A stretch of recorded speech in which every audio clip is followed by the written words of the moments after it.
a 3 or maybe even more. But Henry's the great schmoozer. He's a great guy.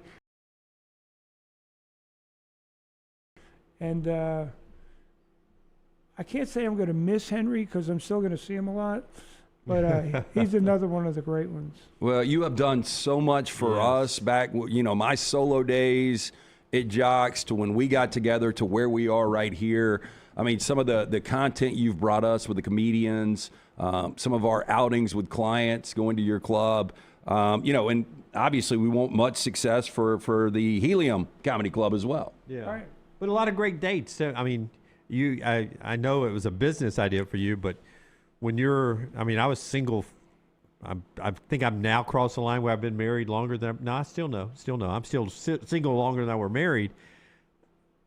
It was just such a good day. I can't tell you how many first or second dates I went to the comedy club or Stardome with. And that was the dream, and that was the thing, and it was just one of those things that I saw, but it was right. You've done a lot of things that you thought were great, but they weren't. Right. This is one that worked out. I could do this all day. So one more. Speaking of first dates, who would be the most uncomfortable comic you've seen in person to bring a first date to? Oh, there's lots of them. Because you mentioned Dice Clay, but I think people know what they're getting into with Dice Clay, but there's some That was the first time. Back in the early 80s, yes. He came back about right when he did A Star Is Born. He came back, and he was awesome. He played a good role in that movie. Oh, he was Our great. dad, yeah. Okay, here's a Dice Clay trivia question, because he told me this. Where did the character Dice Clay come from? I'm going to guess Grease, the movie. Nope. Vinnie Barbarino. You remember Vinny? Yeah. You remember you were close though. You remember Vinny Barbarino? You got a Travolta, Yeah. He told me that the last time he was here, we sat in my office for an hour before we went to Gianmarco's, and I was just so proud of him, getting his career going, and he told me that, and I thought that was so cool. He turned out to be a great guy. There's so many of them that just really, really. Who's another guy we had that was so cool was Colin Yost. Oh, yeah. The writer from Saturday Night Live. I mean, he was great. We took him to Gianmarco's. Him and Gianni probably stayed up for 3 hours talking New York shit. Excuse me. No, you're okay. good. We're good. But there's just so many great guys. I mean, I knew you were the godfather of comedy. I didn't know how deep some of these stories go. You ought to really, if you get bored in your retirement, I know you won't. You ought to think about doing a comedy podcast and just rotate these guys in and out. Hey, man, I'm off. We can help you with this. We're looking for content. We can figure this out. He's dropping the mic on you. Anytime you want me to come back, I got time. I'll be more than happy to. But I don't want a job right now. No, I want to relax. Congratulations to you and Cheech. Well deserved. And look, I mean, really, you've done a lot thank for us, you. man. Really appreciate it, Bruce. I appreciate. Well, come on. We got to end it. All of today's Next Round on demand through the podcast platform of your choice. Apple, Spotify, iHeart, or Google Podcasts. Wherever you listen, always like, follow, subscribe, and turn on automatic downloads so you never miss any part of the Next Round. It's bow time. The Bojangles Chicken Rice Bowl is back. Get dirty rice, slow-cooked Cajun pintos, cheese, and your choice of chicken for just $7.49. But order now. It's only here for a limited time. It's bow time. It's bow time. The Bojangles Chicken Rice Bowl is back. Get dirty rice, slow-cooked Cajun pintos, cheese, and your choice of chicken for just $7.49. But order now. It's only here for a limited time. It's bow time. From driveways to interstates, accidents happen fast. The insurance company's response? Here's our offer. Take it or leave it. Leave it. Call Alexander Shannara Trial Attorneys. Over 250,000 clients. And no, they don't accept lowball offers. They fight, they win. Over $2 billion recovered. Call now for a free consultation. 659-777-7777 or alexwins.law. Physical office location, Birmingham. Jim Dunaway, Lance Taylor, Ryan Brown, Live from the Birmingham Racecourse Casino Studios, the next round, presented by Bud Light, is on now. Live show national championship game tonight down in Miami on this Martin Luther King Jr. birthday holiday for most of America. We are live with you today as we get ready to talk Miami and Indiana coming up on the show. We'll also talk transfer portal. Well, Alabama did a lot of work in the trenches this weekend, and Auburn got a little edge rusher as well. We'll talk portal, a blow for Duke coming up as well.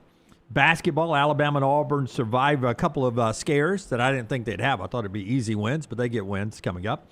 But we start with the NFL playoffs, which was an amazing weekend. One, which is quick observation. We watch a lot of college football. We'll see the last game of the year tonight. We're targeting is going to have one of the big stars, Lucas from Miami, missing the first half. Boy, they don't really care if you bang your heads in the NFL, Nope. man. They will let you helmet to helmet all day long. It really is. It's, I don't know, 8 to 10 helmet to helmets in a game. Yeah. There was a couple of plays I'm like, oh, that's going to be targeted. You're lucky to see one flag on that stuff. It's got to be in the secondary. You got to blow a receiver up. And it's almost like everybody goes limp, and you're like, oh, my gosh, and then you know the flag's coming. But that's about it. It's got to be Vontez Burfict on Antonio Brown, basically, to get a flag anymore. Yeah. It makes you wonder. Yeah. I mean, look, they're well, you know. We can't go anywhere, and we'll get to the Rams because everybody's dying for your reaction. But we got to start with the Broncos beating the Bills, and Maggie, why are you screaming so much? And I said, Bo Nix is having an amazing game, and I'm cheering for them to win this game. And I thought he played so good, and then to get the news afterwards, like when our friend Ashley texted me. Friends with the Bo Nix family, and she's like, God, it's horrible about Bo. And I was like, what are you talking about? I put my phone away. Like, I did not know that. I thought she was joking at first, that a bone is broken in his ankle, and he's now surgery here in Birmingham Tuesday. He was remarkable in that game. And you're like, when did it happen? Because, I saw it, 20, 30 minutes after the game, because I think Sean Payton came out for a second press conference and said, hey, we got some bad news. You never saw it. I mean, because he did. He played his ass off, and you're like, when did he do that? And then you start looking at it, and they were like, it was the next to last play in overtime, which would have been... Which was actually a kneel down. I don't think that's what Sean Payton meant. Yeah. I think he meant the play before the lob pass that drew the interference that got them down to the kneel down. If you go watch that play, he rolls to his left, he gets hit, and he kind of crumbles up on the ground. And when he comes up, I didn't notice it live, but going back and watching it, when he comes up, he's a little ginger on that ankle, and you're like, he knew something happened right there. And you saw him on the sidelines, grimacing a little bit. But he did that interview with Tracy Wolfson afterwards. That's what blew me away. He was so composed in that interview. Was talking about, hey, next week, adrenaline. Hey, it's got to be. But Sean Payton told Sal Paolantonio that he walked over to Bo Nix and congratulated him. And Bo said, "Don't celebrate too quick. I've done something to my ankle." That he told him that on the field, on the sideline before the field goal. Yeah, and what's wild is Denver, they have no explosion with the offense. They rely totally on defense. They couldn't run the football, so it was all on Bo's shoulders to outscore Josh Allen in Buffalo, and they did it. They were able to do it in overtime, and I know there's a lot of people. I was talking to somebody on the way in this morning. I can't believe how bad Buffalo was robbed, and I was like, that was some questionable PI, but I still had a feeling Denver was going to win that game. I don't know about you guys. The last PI was not questionable at No, all. he tackled him on the last one. The one before that was that was bang bang. But that last one, he's around his waist, not in phase. No idea where the ball is. But even on the last, I think they were at the point there where they were going to kick a field goal and win it anyway. At least they were really, really close. The one before that, I would have been upset about that. What about the interception? Bang, bang call there. See, that's one of those where in real time, I'm like, oh, yeah, that's an interception. I thought it was too. Me too. Watching in full speed, but then when you go and you start to break it down on video, I'm like, ooh, I don't know. Yeah, you read the rules. Like the first step is clear possession, which he's got. Second step is... The NFL has said he did. Yeah. Second step is inbounds, obviously inbounds, middle of the field. And then the third was... Survive the ground. Well... which the NFL said he was not going to do. Yeah, and they said that the third is where you wipe it off. That's but right. there was something with, simultaneous possession or whatever that sometimes... that goes to the offense usually, right? Right. Well, the NFL, Walt Autry of the NFL came out on NFL... Now, it's on the NFL Network. the league-owned channel, we should point out. But he came out and he said our ruling was that if the ball had not been intercepted and hit the ground, it was an incomplete pass. He had not survived the ground to make the catch. He said the ball comes out and is taken away by the Denver defender, so it becomes an interception.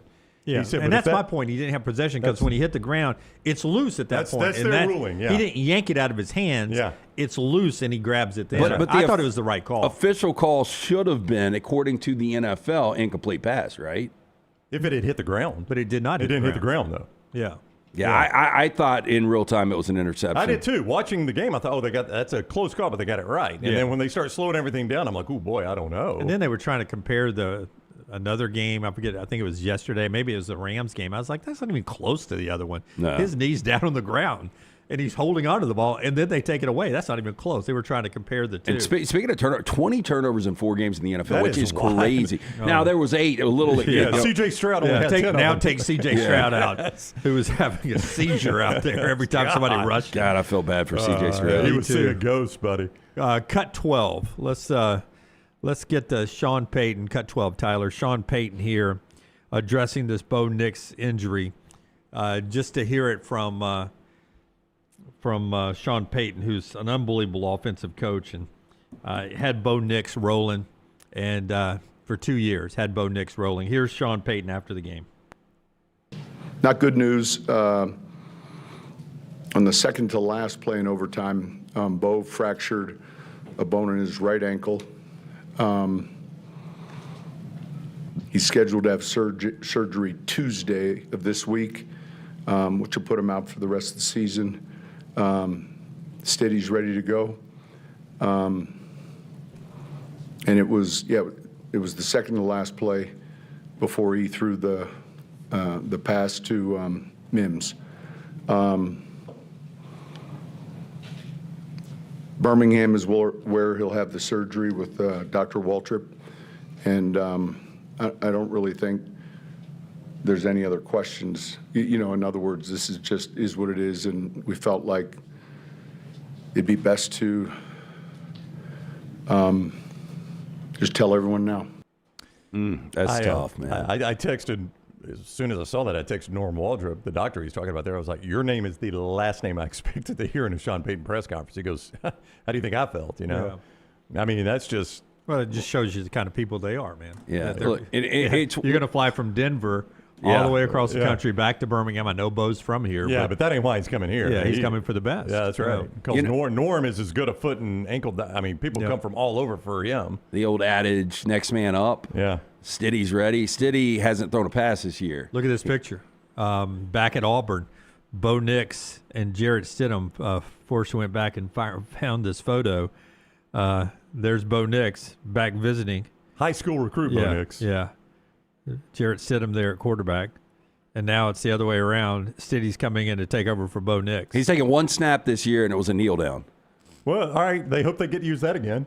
Yep. Yeah, I'm sure they do. At least he's got that I one. think he's 1-3 as a starting quarterback in the NFL, and this shows you the value of Bo. I personally think Denver would have been a 2-point home favorite against New England. They are a 6-point dog now, so more than a full touchdown is the drop-off from, according to Las Vegas, Bo Nix to Jarrett Stidham. I saw one of the talking heads on one of the shows. It was the CBS. Was CBS the one that Kirk Cousins did? Kirk Cousins and Kyle Long, I think. And they were talking about the fact that Payton coming out and addressing it is huge for Stidham's confidence. Yeah. He's like, they didn't try to, cover it up and sneak it in and wait until they had to do an injury report or anything like that. They were like, I applaud Sean Payton for coming out saying, hey, Stidham's ready to go. He's our guy. He's like, that'll go miles in that locker room. Now, I don't think it'll be enough. Yeah. I'm with Lance. That's great in the locker room. They got to go play the game at some point. At some point, I mean, the good go. news is they do have what can be a dominating defense, and they are at home. And, this is going to be obviously Drake May's biggest game ever in his career. Yep. But this New England defense playing at a high level right now. They are. I want to show you. It's not college football, okay? So strength of schedule doesn't matter in the NFL. But I want you, if you don't think this is we've got Chris Pallone, Johnny Cogden. There's others I can't name right now. I got dear friends who are Patriots, lifelong Patriots fans. Okay. This is no shot at the Patriots, as I say. I'm about to take a shot at them. Look at the path that they've had to get to the Super Bowl. No offense, Brown. Dolphins twice, 7-10. Panthers 8-9. Playoff team done away. 6-11 Saints. 3-14 Titans. Okay, 12-5 Bills. 5-12 Browns. 8-9 Falcons. 8-9 Buccaneers. Twice with the 3-14 Jets. 6-11 Bengals. 4-13 Giants. 8-9 Ravens. You get to the playoffs. Justin Herbert, who's allergic to January. C.J. Stroud, who for some reason had butter on his hands in 2 games. And now Jarrett Stidham. That's your path to the Super Bowl. Yeah, Not to the Sugar Bowl, the Super Bowl. Yeah, it's So basically, the Bills are the only winning record team they played in the regular season? Is that correct? That is the record. Yes. They are the only winning. So they had to get to the playoffs to play another winning record team. This is a team. You know who's got the number 1 overall pick, right? The Raiders. The Raiders. Okay, yeah. They lost to the Raiders back in September. That's true. That's a good point. Yeah. So, but you look at the last 2 weeks, man. I mean, forcing the 5 turnovers yesterday. They held Justin Herbert to 3 points, almost knocked him out of that game multiple times. So, this. Man, the hitting that was going on in that Patriots-Texas game was crazy yesterday, and I fully expect to see the same thing in Denver this weekend. Yeah, I don't know how C.J. Stroud got that back. Before we move too far from Bills, Broncos, the most amazing stat I saw this weekend, that Josh Allen's never won a playoff. That Josh Allen has never won an overtime game. How is that possible? 0-7 now. 0-7 in overtime. Like, I knew he was 0-2 and now 0-3 in postseason overtime. Yeah, but they made a point there. A lot of those, he never touched the ball.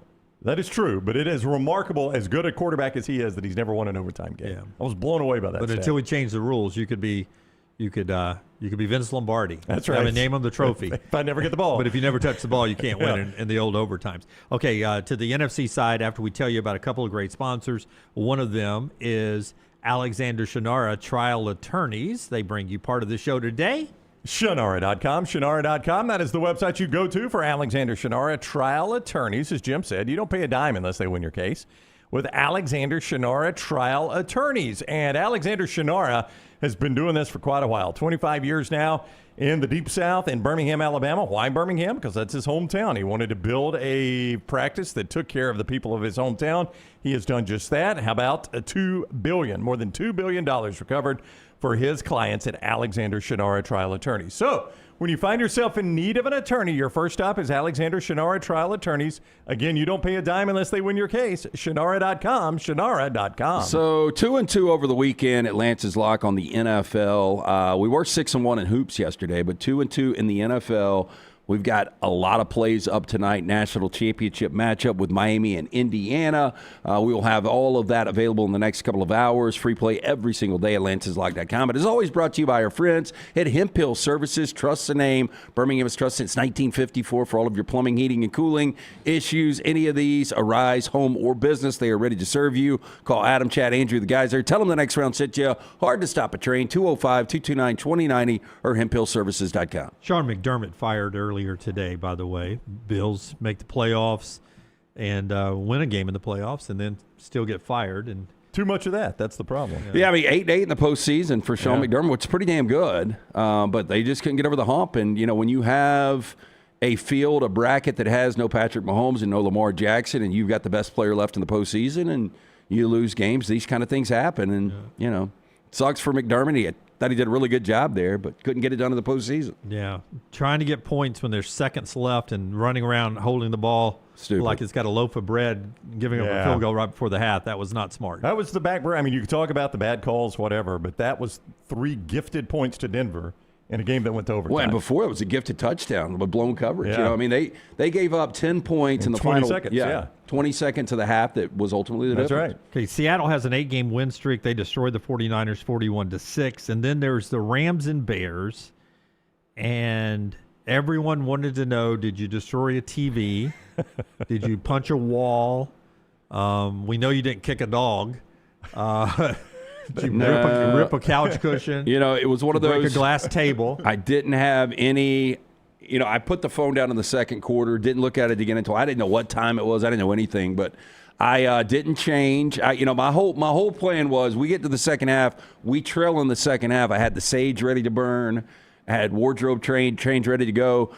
They got the immediate pressure on that fourth down, that 4th and 4, and Caleb Williams just completely goes backwards. Oh, he turns his back and is sprinting towards the wrong goal line.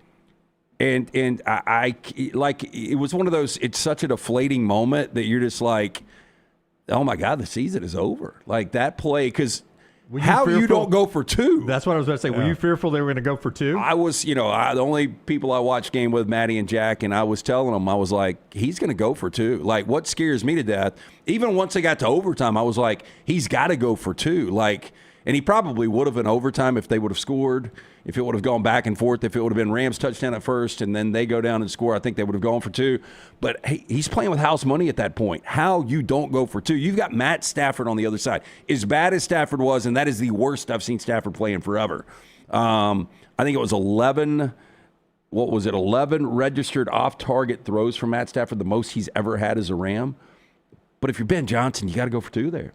Yeah, thank God he didn't. I didn't want him to. And that says everything, right? Yep. That tells you why you should have done it. And I'm sure Sean McVay didn't want him to. No. The fact that they just did not run Caleb Williams much, because if you go for 2, him on the edge. I didn't understand that at all. I didn't either. And that was one reason I'm like, they may not do it because the Rams had taken their run game away. So they weren't going to run it for 2, obviously, unless it was Caleb Williams on the edge. I thought they ran the ball really well when it was. Who, the Bears? At certain times. Never when it was 3rd and 1 and 4th and 1. Never when it mattered. The Rams were right there when it mattered. Yeah. They couldn't get a yard on 3rd and 4th down to save their lives. Yeah. And that was it. But they continued to run right, and Collinsworth said it. And that's what killed me. Like if you've got a massive passion for a team and a broadcaster says something wrong, like he started giggling on that throw from Caleb Williams. I mean, you had to. Oh, my head. I know. But I was like, oh. I mean, it was remarkable. Like, I immediately thought of you, obviously, but I laughed out loud. Like, I thought it was. Got to be kidding me. Initially when they were signaling push off, and I was like, it's got to be a push off, and it took them forever to finally show the replay, and then I was like, you can't call that at all. That was just hand fighting. Yeah, and that was just awful back end defense. It looked like your DB sort of misjudged it a little bit too. Like they separated him, but like he was going to go. Well, I think what happened, and I'm just playing this from point of view. You think about if you're a deep safety and you see Caleb Williams sprinting back to the 40, you're like, at this point, there's no way. You're kind of going up with the action, and there's no way he's going to be able to turn around and sail it the way he – I mean, it was like a punt. I know. And Cole Kmet is just waiting there in the end zone. I mean, that's just a way you can't have your season end. You just can't. I just started laughing at Jennifer. Oh, my gosh. Jennifer said, are you going to check on Lance? I said, I am absolutely not texting Lance right now. There's zero chance. Right after the game, Maddie was like, I'm not eating. She was like, I'm going take a bath, and I'm going straight to bed. And because I watched Game of Thrones, waste of time, by the way, after, just because I was so hyped up. But she was like, I'm mentally exhausted. My anxiety is through the roof right now. Yeah. Your team, y'all play the most. I hate it. I can't enjoy it. I don't see how you do. I don't. It's miserable. It seems miserable to watch your team right now. I mean, playing for the and AFC I know Sean Championship. McVay's the best of all time. He was terrible yesterday. But I thought that, and it wasn't even just a third down call that he talked about. DC man for Chicago, the guy for Dennis Chicago. Allen. Dennis Allen. Yeah. I mean, and if you listen to them tell the story that when they hired him, they're like, look, we got to spend all of our draft equity on trying to get people around Caleb Williams. Good luck. You've got to play with these guys. Yeah. So do the best you can with these guys. And I was like, he coached his butt off so many times, except on that why they blitzed that same blitz again. Was it 3rd down that set up the easier field goal? The one to Puka. Yeah. Yeah. I mean, they had that read perfectly. They knew he was going to blitz there. That was one too many of those blitzes. Yeah, Brisker and Gordon played so well for them, and their secondary has been garbage all year. I mean, look, I think a couple of things. I think Stafford's hand is banged up. I really do. Yeah, I think it's probably worse than indicated. Yeah. I do think the weather, although when you're looking at the players out there, they didn't look necessarily miserable. I think the weather definitely affected a lot. I want you to listen to Matt Stafford about the weather here. Cut 13, Tyler. Here's Matt Stafford. Gets asked about playing in the weather with the bad finger. I know you said your finger was fine and everything. Conditions were kind of crazy. Yeah. Did you ever feel like you had a good feel? No, I definitely, didn't get into a great rhythm today. There's no question about that. Had some opportunities in the pass game. Just some things that made it tough. Obviously, I can be better. But, playoff football is about winning the football game. Played great through for a bunch of yards last year in the snow, and we lost. So that shit sucks. So I'm happy to have played a little bit worse today and going home with a win. So we'll take that. Where I think they told you he's not 100% was the third down right before the 2-minute warning, where you can throw right there because you're not going to give them another timeout. I could not believe they didn't throw. I couldn't believe Ben Johnson took the timeout to allow them to throw. I agree. It was because it was 3rd and 7, I think. You are not running that for a first down in that situation. And it was a 7-second difference. Yes, 2:07 on the clock. You throw. It's not costing you a timeout because the 2-minute warning hits. That's a first-year coach mistake. It really is. Yeah, it was. But for McVay not to throw it. That tells you he had no confidence in his hand. The rhythm was so off with this offense, and it's something that I haven't seen. Look, and they're playing terrible football over the last couple of months. I don't know what's going on, but survive and advance, like Stafford said. But, I thought early in the game they should have run the football a lot more. Kyron Williams was a beast. I told him. Once you get in overtime, you go your first possession 3 and out without Stafford throwing the ball. And I'm like, my gosh. I told him, I said, in my belief, y'all could have run the ball 70 times and won the game. Yeah. I don't know if he trusted Blake Corum enough in those conditions. Now, Corum's a guy that played at Michigan, but they definitely trusted Kyron Williams. Kyron Williams had a hell of a game in the snow. Yep. 87 yards and a couple of touchdowns. Corum only had the 6 carries, and I would have done more of the jet sweeps for Puka, or at least use some play action off of that. Like the one they scored the TD on? Right, yeah. Early forecast look ahead. Have you looked? I have. Yeah. I'm thinking about outside shot. I might go. Rain and 44. Feel like 42. Yeah. Not that windy. And better than it was last night. Y'all aren't going to miss me if I leave, right? No. Gosh, no. This is... I've been fortunate enough to go to wild card games, divisional games, Super Bowls. I have never been to a conference championship game. Bucket list, man. Yeah, take the advantage. Go. You miss Monday show? Is that what you're saying? Yeah. Yeah, that's not a problem. We can handle that. Yeah, I probably could actually do Monday's show from up there. If you want to do that, do that. I mean, go, man. The NFL championship is set. You've seen early lines. Rams, Seahawks in Seattle. What is it? It's Seattle 2.5 and a total of 47. I thought it would come probably 1.5, just because you guys remember just a few weeks ago on that Thursday night, the Rams were a 3.5-point favorite on the road at Seattle in a game they blew the 16-point lead. But look, Seattle's playing so much better than the Rams right now. That number's about right. And then Broncos hosting the Patriots without Bo Nix, and the number you said earlier. 6. Yeah, it was a look ahead. I think Denver would have been 1.5 or 2. The Nix injury came out. I think it opened at like New England 4, and boy, people are hammering the other side of Jarrett Stidham. I would imagine. I mean, for a moment there, I thought it was going to be a Seahawks-Bears NFC Championship game, which would have been amazing that one of those teams had turned it around that quick and made it to a Super Bowl. And for a while, it could have been, I guess, Drake May or Bo Nix against Seahawks or Bears in a Super Bowl. Yeah. If that doesn't say parity. And we've got that tonight with Indiana and Miami in a national championship for football. You got to say the NFL playoffs are awesome. Oh my gosh, they're incredible. Well, TV. they've never been as good as they've been this year. Yeah, this is as good as I can ever remember. The lead changes. Yeah. Other than Seahawks beating the 49ers like they did, no real blowouts. Yep. It was peak NFL playoffs. The ratings will back that up.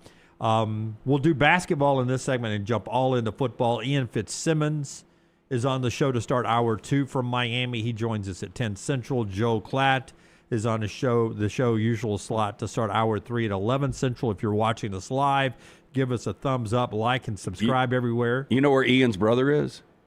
He is coaching for the he was at Oregon. Seattle Seahawks. He is.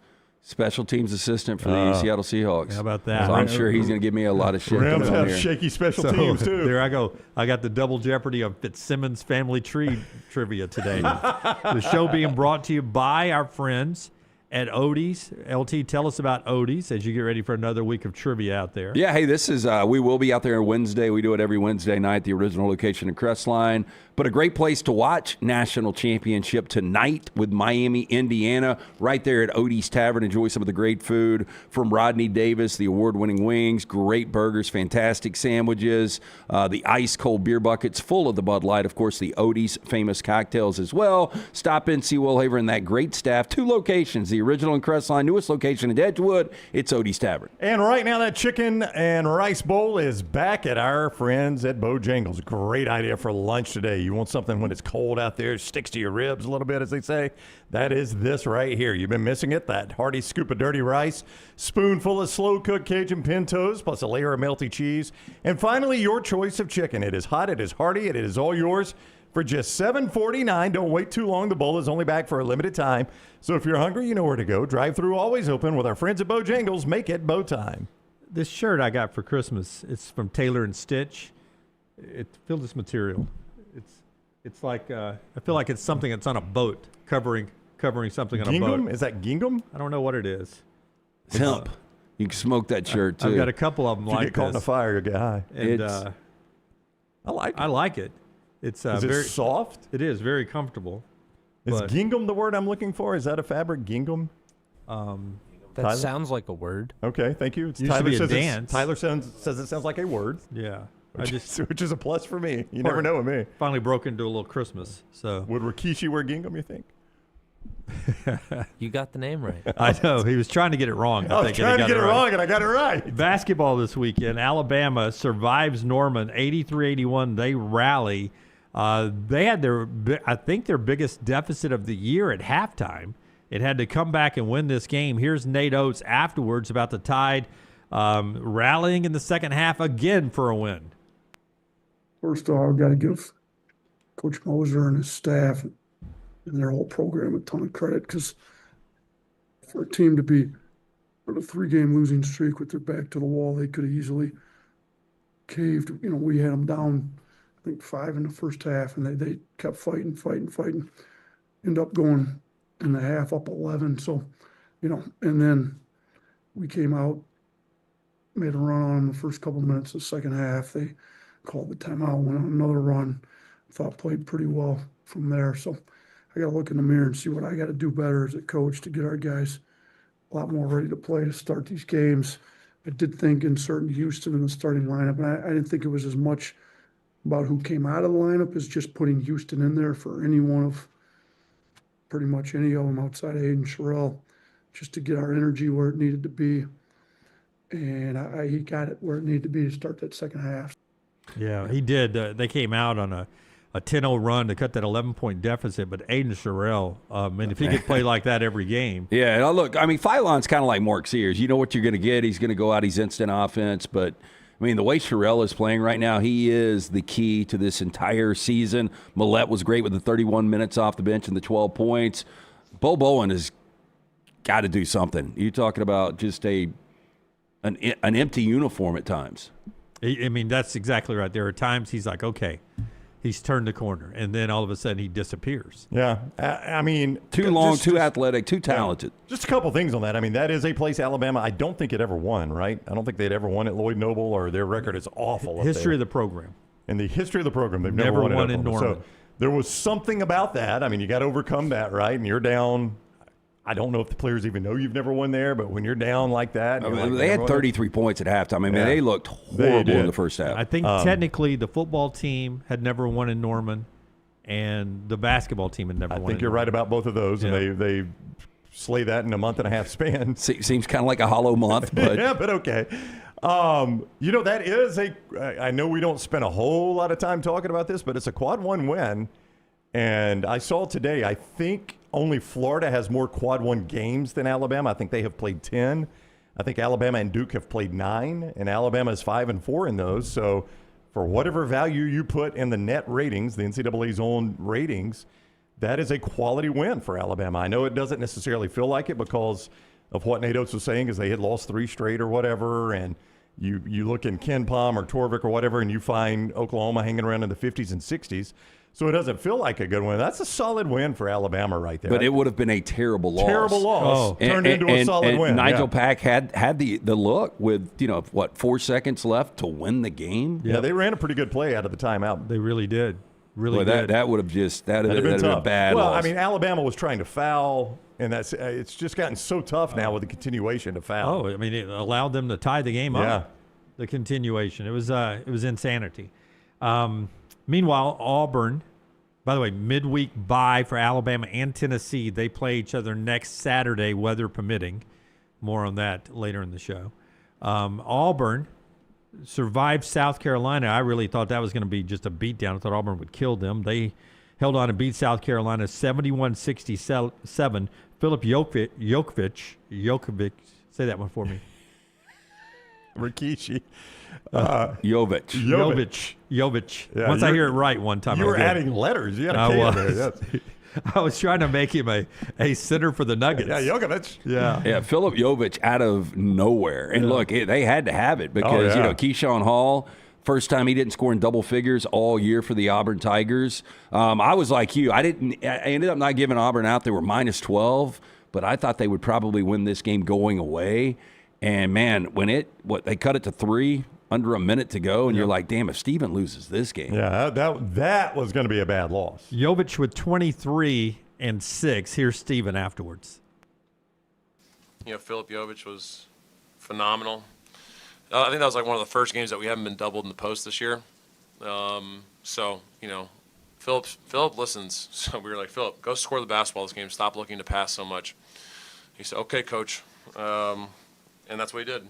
He was great. And he's really physical in there. He's really bouncy, and he does a great job of just using his body to score on angles. And, he was the difference in the game tonight. Yeah, so a good win for Auburn. They have an interesting week. On the road at Ole Miss, struggling to find their way, Ole Miss.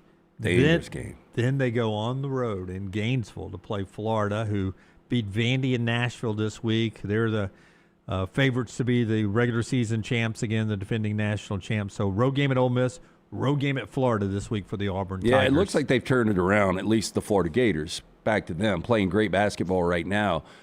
Pettiford needs to give some of that NIL back. 33 minutes, 1 of 5 on 3. So his last 7 games, he's 7 of 41, 17% behind the arc. His 5 conference games, 5 of 31, 16% behind the arc. Yeah, that's how you end up making only 2 threes in a game. Yeah.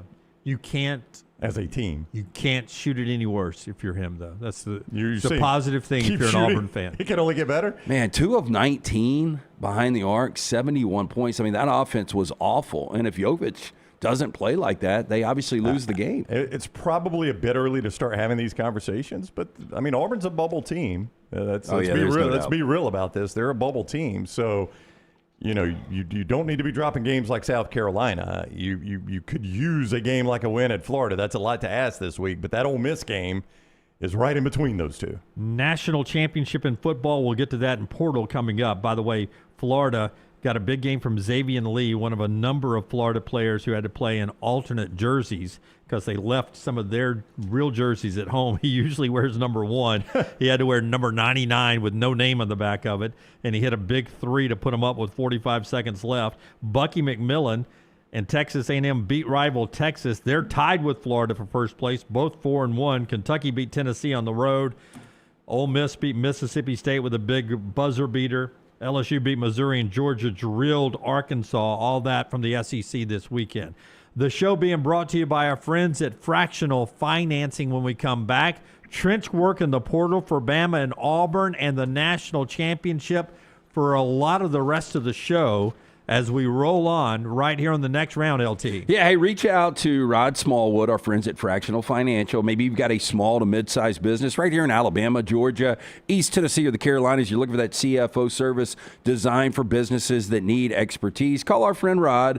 Rod and his team provide expertise in cash management, budgets and projections, accounting, payroll, annual reports. Fractional Financial does it all. Not your typical contract CFO service. Fractional Financial works with clients face-to-face so they can make those informed, data-driven decisions to get their business to the next level. Contact them today, 704-614-2083. That's 704-614-2083, or visit them online, fractionalfinancial.net.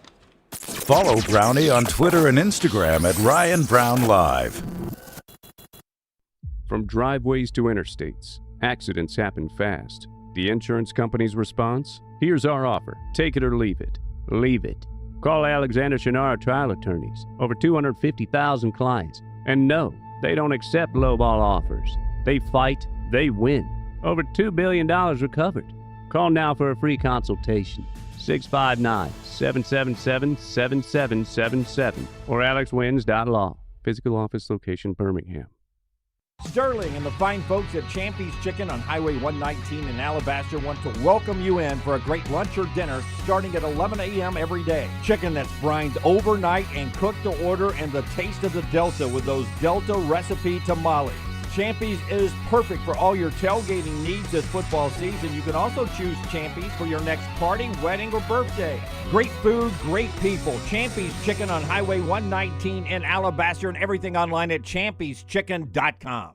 It's the O'Reilly Auto Parts World of Wheels, January 30th through February 1st at the BJCC. With customs, classics, hot rods, and more. Don't miss the Golden Riders motorcycle stunt team, plus BMX stunt teams performing outrageous stunts live. Friday, meet WWE star Rikishi. Saturday is Kevin Mack from Counts Customs. And Sunday, meet TV host Courtney Hansen. Bring the kids for free Hot Wheels racing, costume characters, rides, and more. Get discount tickets at all O'Reilly Auto Parts stores. Details at worldofwheels.net.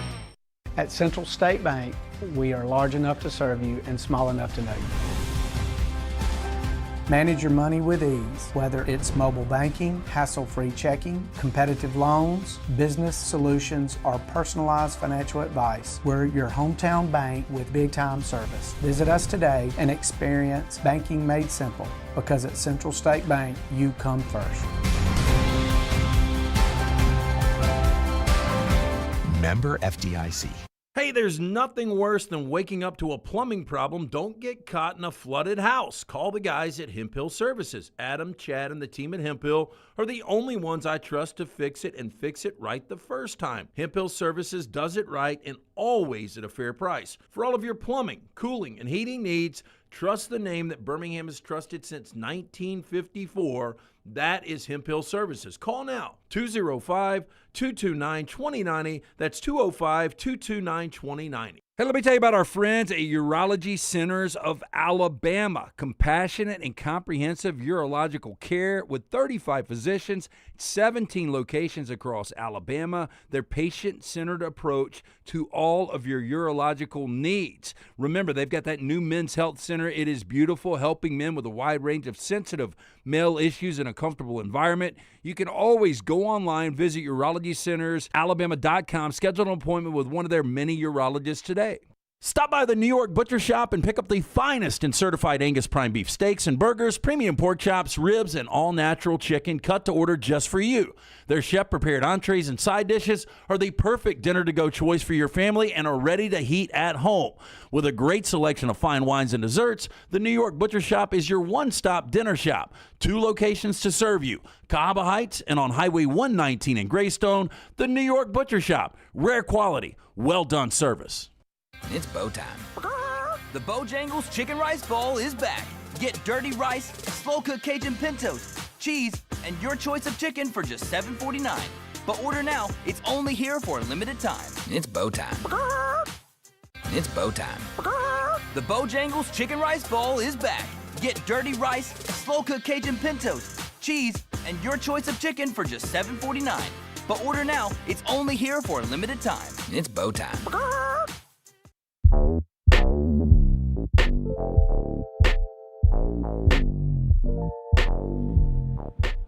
Brownie and I just solved college football's playoff problem in the 10 seconds before we came back. I'm not in the meetings, though. Ian Fitzsimmons in 22 minutes. His father's still not with us, LT, just a reminder. Yep. Brother, too. Brother. Yeah. His mom's hanging on by a thread, I think. Oh, dear God. Don't bring that up. Please don't bring that up. She is. Oh, awful. I mean, I'm only laughing like Caleb Williams has just thrown I'm not laughing. Yeah. I'm laughing because I have to laugh. I mean, you guys remember that chuckle from Collinsworth yesterday. I do, but how could you not? I know. That was such a preposterous play. I mean, it was like the only thing. I mean, if you know it was the only thing you could do was to laugh, because I instantly thought, what just happened at Lance's house? That was my first thought. Yeah. Because it was over. He was running backwards, and there were 4 Rams about to smush him. And I'm not exaggerating. You play that, you run that play 100 times. How many times do you complete it? Yeah. None. Yeah. You couldn't. But he did. Yeah. And I've seen 2 of them in my lifetime now. The Gravedigger, Alabama Auburn, was less miraculous than that one was. Yeah, because at Milroe least never Milroe- turned. Yeah, there was 0 pass rush on Milroe. Auburn rushed 2. He never turned his back to the. And what did it end up being? A 14-yard pass or 14 something? 14-yard pass, 51.5 yards in the air, they estimate. Yeah, I mean, look, Caleb Williams, when they start, and they've done a really good job of already assembling some talent like Luther Burden, obviously Colston Loveland, and he was a big factor getting hurt early and really not being much of a factor in that game. But when Caleb Williams really figures this out with Ben Johnson, I mean, how good can that team be in a couple of years? Yeah, that kid, he's got ice in his veins a little bit. Yeah. It wasn't his fault, I don't think, on the Rams interception that eventually led to the loss. It was Loveland's, wasn't it? Not no, Loveland. DJ Moore. DJ Moore quit running. Yeah, but it was. It also was stupid play calling. Okay, well, I'll give you that. But I'm saying I don't pin it on Caleb Williams. No need to push the ball down the field that much. Yeah, I don't know why they were trying to do that. Yeah. Thank God.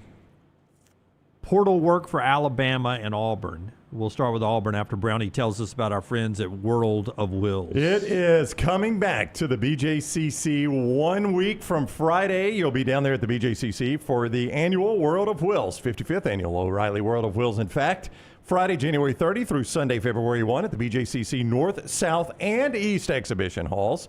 It is a great event, and you've got some celebrity appearances like Rikishi. That great wrestler, one of my favorites of all time. He's right there on stage signing autographs from 4 to 7. You've got Kevin Mack from Counts Customs on stage signing autographs on Saturday. And then Sunday, TV host and personality Courtney Hansen from various automotive-related TV shows. I'm told she is there signing autographs as well. You can get tickets at the door or get discount tickets right now at any O'Reilly Auto Parts store. 55th Annual O'Reilly Auto Parts World of Wills Custom Auto Show next Friday, Saturday, Sunday at the BJCC. For Auburn, they get an edge from South Carolina. Former 5-star Deshaun Womack was a 5-star at LSU and then went to Ole Miss, and now he's coming to Auburn, giving them a little pressure off the edge as they've reworked that roster with a lot of USF transfers, but a few others. Including that SEC talent. Again, a 5-star guy in Womack joining the DJ Durkin defensive side of the football. Meanwhile, over at Alabama, they got 5 of note since we left the show on Friday. Just my guess on the 2 most important ones. Okay. Offensive tackle from Texas, Nick Brooks, who was a true freshman last year, played in some games. He's coming to Alabama, obviously a position of need, 6'8", 345, 4-star guy.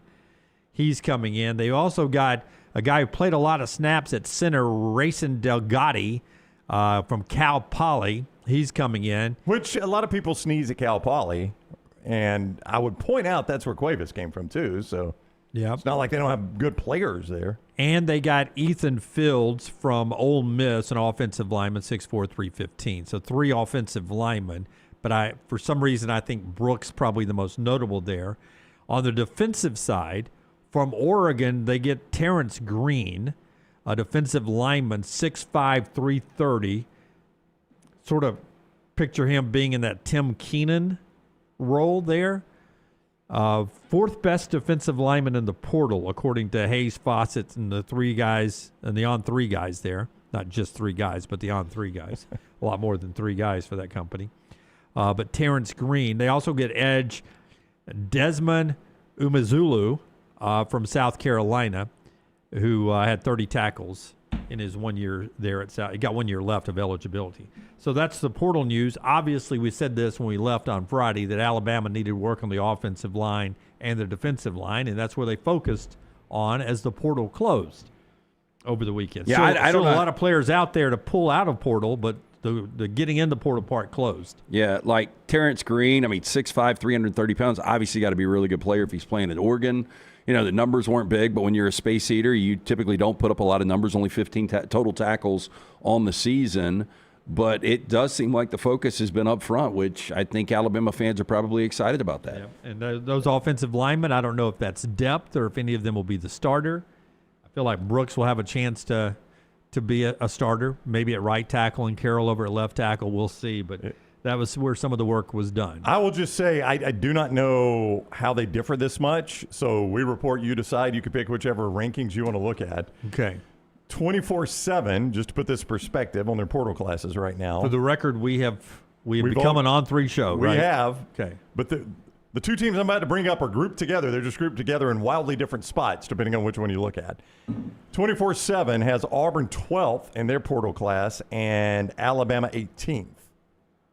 On 3 has Alabama 43rd and Auburn 58th. So I don't know how they vary so differently. They obviously use different calculations. As I said, we've become a 24/7.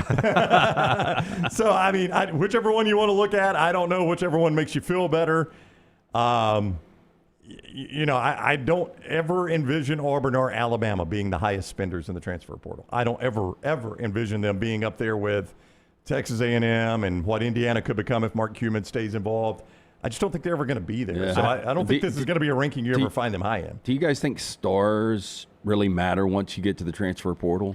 No, at that point, you've put it on tape at the college level. You're not being evaluated on how good you are in high school and your potential. At that point, you've shown me You're what right. you can do. Yeah, like I get excited if I'm a Texas fan and we've got a bunch of 5-stars coming in that are 18 years old and you've never seen them before because of the potential. But this now becomes more the Curt Cignetti model. Give me production over potential. And, if I'm going out and getting somebody in the portal and I'm going to pay them, I've obviously seen what they can do. That's right.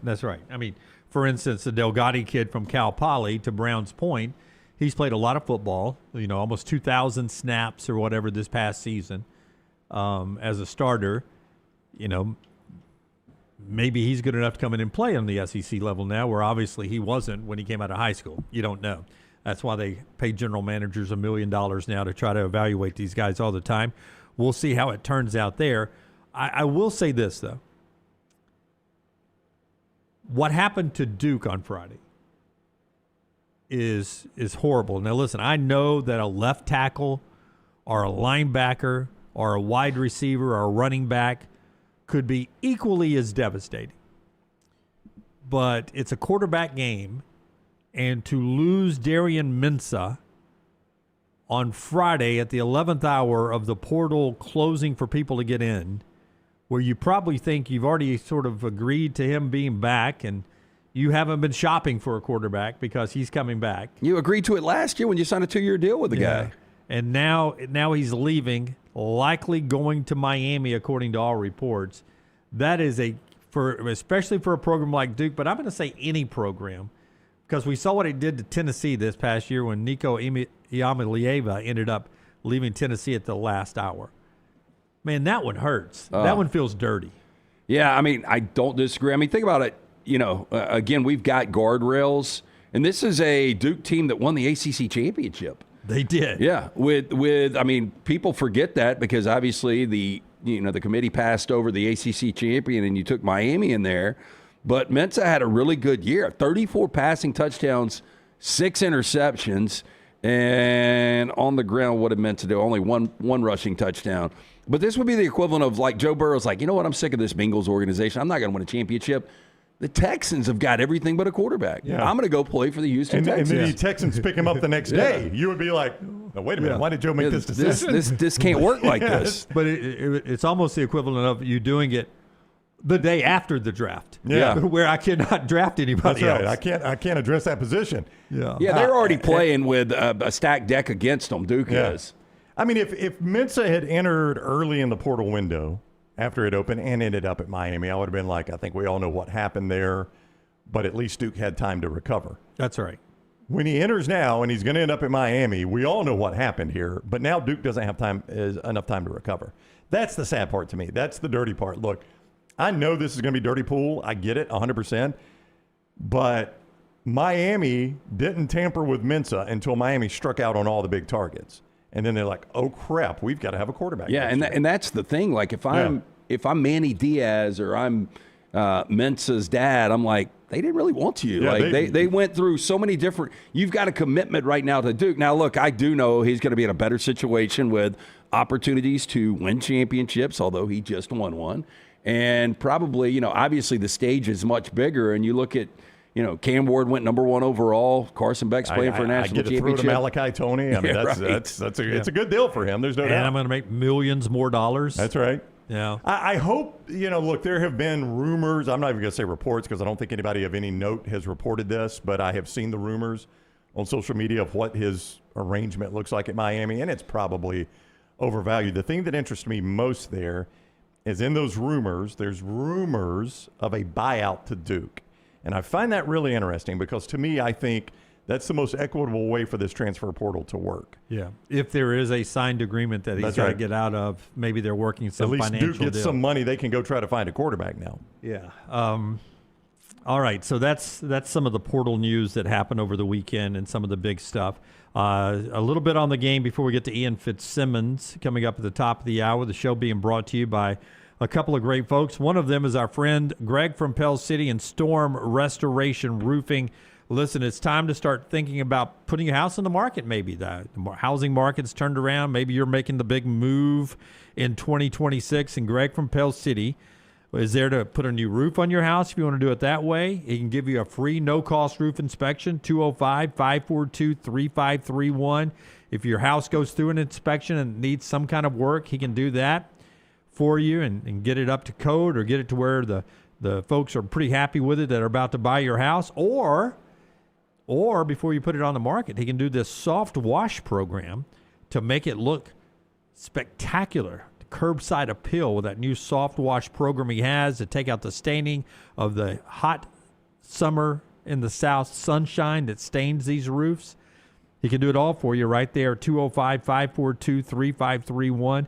Financing available, stormrestorationroofing.com, the website. Greg from Pell City on Facebook. He and his wife, Andrea, just back from vacation, ready to satisfy all your roofing needs in 2026. A-plus rated with a Better Business Bureau, locally owned. It's our friends at Storm Restoration Roofing and our friends at Inverness Country Club. LT, tell us about Inverness. I had an opportunity to go up there Saturday, have a little lunch, some of the tomato bisque, smash burger, grilled cheese, fantastic food at that clubhouse. But look, they've got memberships that fit everyone. If you're a big golfer, look, you play golf. The wife loves the social aspect, childcare, big plus for both of you guys. You and your wife want a day of golf or tennis, guess what? Drop the kid right there. Go have yourself a day on the court or course. Whatever your interests are, you can find it in Inverness. Best days happen there. To take a tour of the club, call Aaron, 205-991-8608. That's 205-991-8608 or online, iccalabama.com. All right, Indiana-Miami tonight. Indiana still 8.5?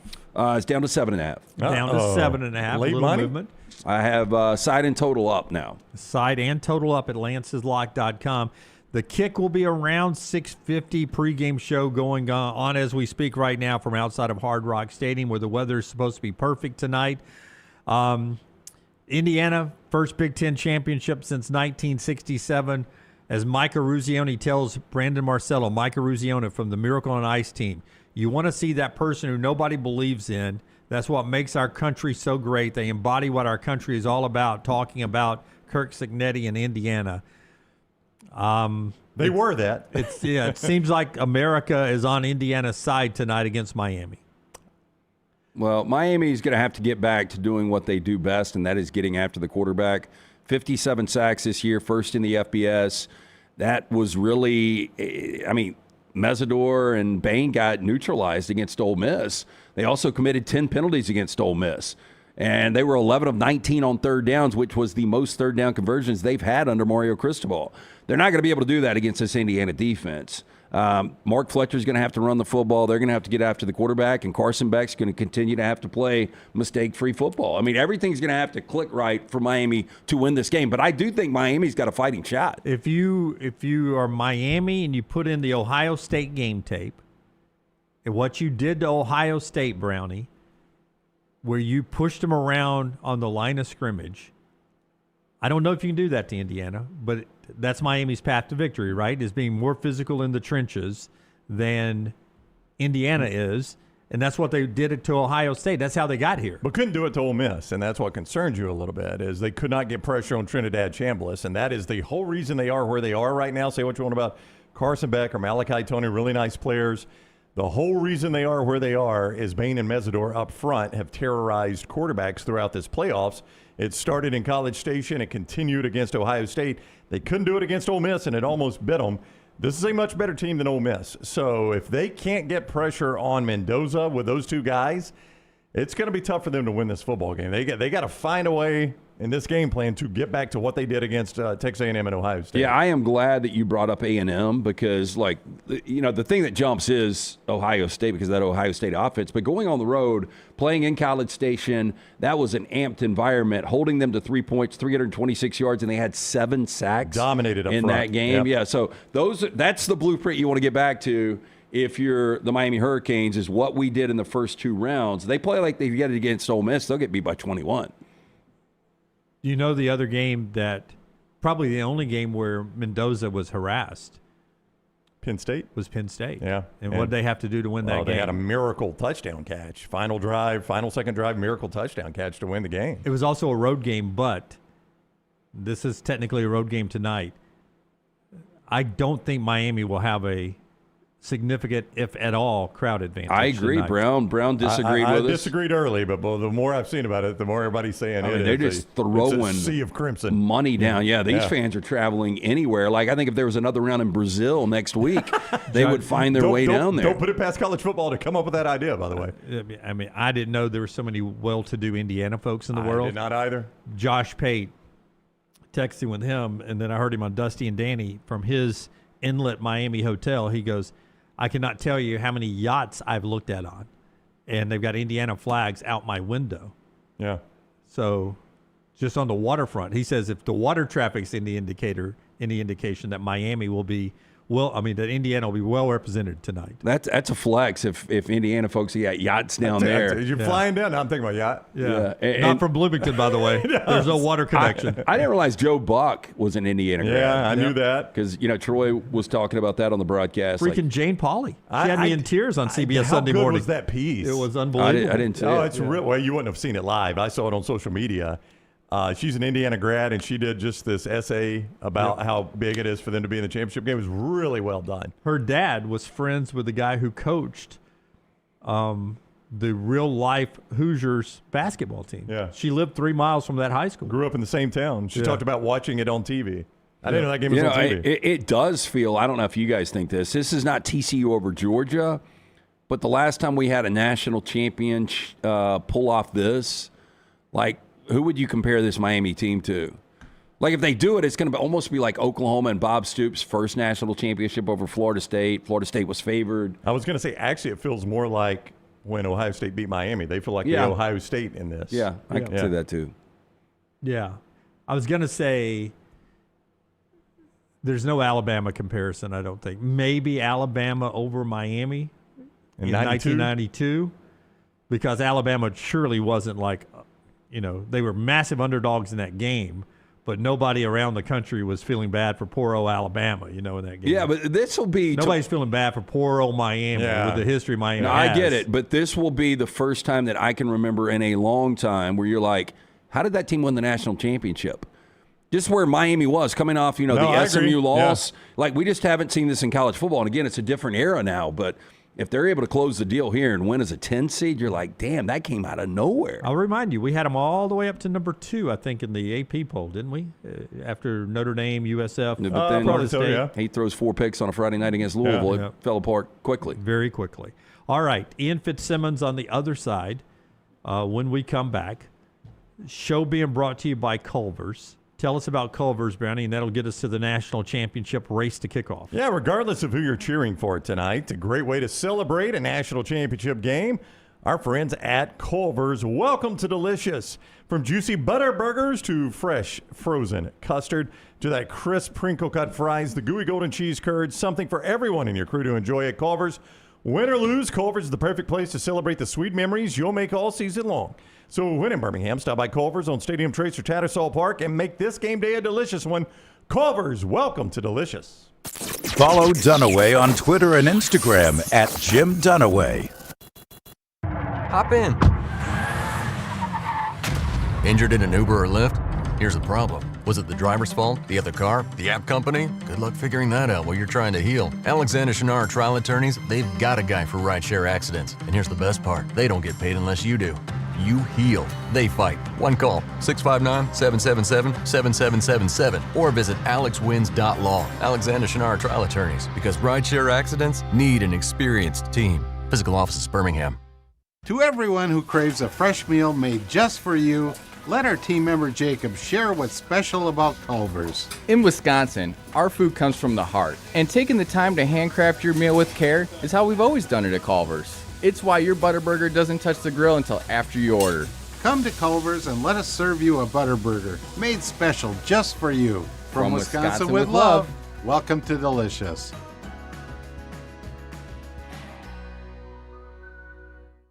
It's the O'Reilly Auto Parts World of Wheels, January 30th through February 1st at the BJCC. With customs, classics, hot rods, and more. Don't miss the Golden Riders motorcycle stunt team, plus BMX stunt teams performing outrageous stunts live. Friday, meet WWE star Rikishi. Saturday is Kevin Mack from Counts Customs. And Sunday, meet TV host Courtney Hansen. Bring the kids for free Hot Wheels racing, costume characters, rides, and more. Get discount tickets at all O'Reilly Auto Parts stores. Details at worldofwheels.net.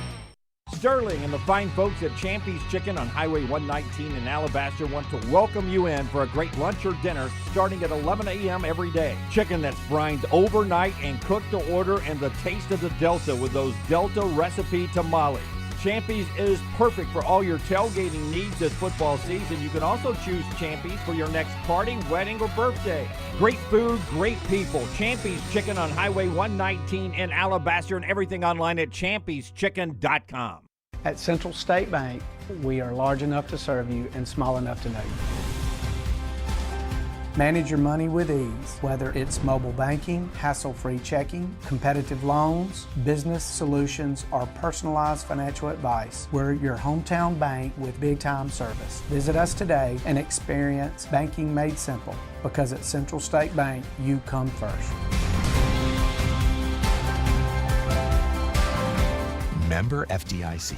Hey, let me tell you about our friends at Urology Centers of Alabama. Compassionate and comprehensive urological care with 35 physicians, 17 locations across Alabama. Their patient-centered approach to all of your urological needs. Remember, they've got that new men's health center. It is beautiful, helping men with a wide range of sensitive male issues in a comfortable environment. You can always go online, visit urologycentersalabama.com, schedule an appointment with one of their many urologists today.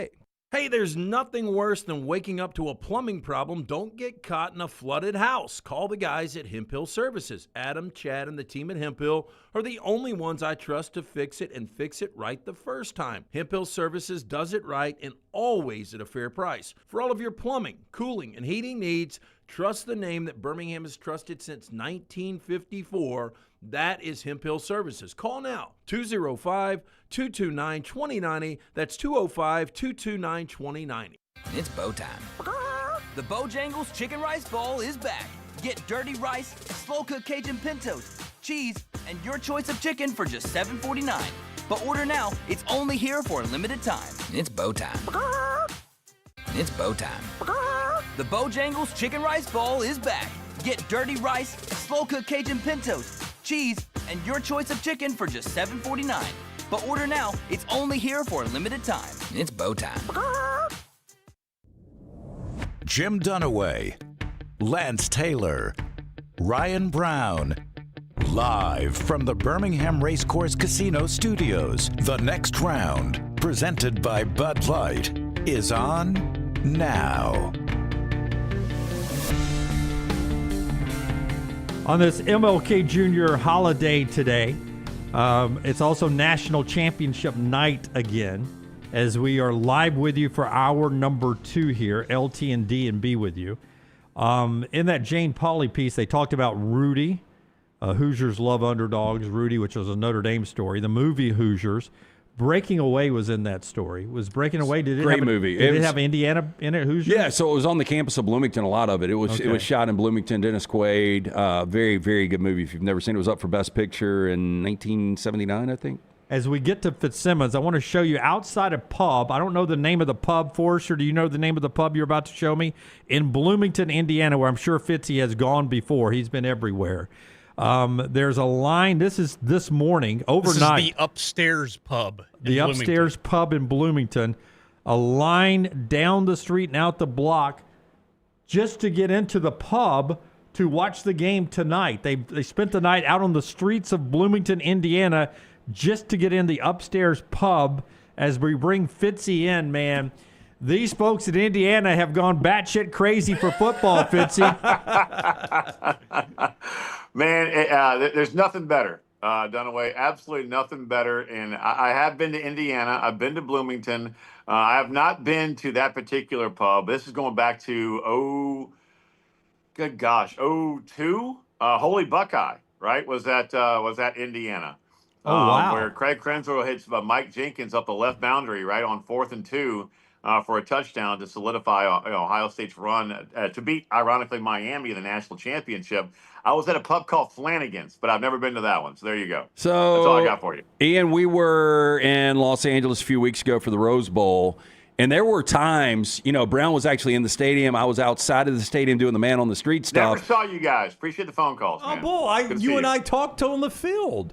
Yeah, there you go. I know. Well, yeah, I'm talking about like socially, right? I know. Socially. Yeah. I mean, on the field is one thing, dude. I mean, I know I saw you guys, but I'm talking about, can we break bread? Can we have some we should have. That's on us.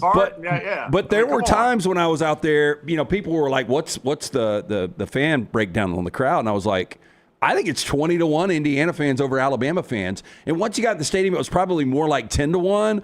But then they flooded. Everyone that I talked to, they were like, yeah, we're going to Atlanta, and we're going to go on. They've been everywhere, and it doesn't seem like it's slowing down. Although this is in Hard Rock, is there a possibility there's going to be more Indiana fans at kick? LT, I've been everywhere. And I even went to the Hard Rock Casino and gave the good taxpayers here in Florida about $500 of my money yesterday. Yeah, it was not a good day at the old guitar for old Fitzy yesterday. My bad. I helped contribute to that. I told you I was 2-2 on the weekend. I was 2-0 Saturday. You were only about 1/5 of it, LT. Okay. You were only 1/5. And by the way, you've had a hell of a year, folks. LT has helped pay for a tuition at the University of Oregon. So you had a hell of a run, brother. I will never hate on you after a year like you've had. I mean, damn, bro, you've been on a heater. But anyway. It was all Indiana in there. And when I say all Indiana, it's insane. We're at the J.W. Turnberry, and I can't describe how many Hoosier fans are here. They're taking out loans to come to this damn game. I mean, if you ain't got it, they're borrowing it because I think, one, they're worried about Sig leaving, which I don't think he ever will. They're going to build a statue of that guy and name streets after him. But also, you look at this once-in-a-lifetime opportunity. This is there is not a team in all of college football that has lost more football games at the big boy level than Indiana. And you look at the last 2 years, I mean, come on. They're spending everything. And I truly believe it's going to be about 50-50 tonight in Miami's home stadium. And here's the kicker. You ready for this? You know what the price is? I looked it up this morning. To get into this game, just to walk in, nosebleeds, worst seat in the stadium. $2,500. It's more expensive than it's more expensive than a Taylor Swift concert. Jeez. $4,000. It is more expensive than a Super Bowl ticket to go to this game tonight. It's insane. Wow. That's hefty there for one game. That is 4 hefty. dimes. Yeah. You can buy a banged up car for $4,000. You can get a beater for that. Yeah, that is crazy. Well, since you brought up the fact you've been to Bloomington and this Cignetti thing is amazing. Like I am prepared to crown him. I know this sounds crazy, but if they win tonight, it's 7.5-point favorites now. I think he is the best coach currently in college football with the landscape the way it is.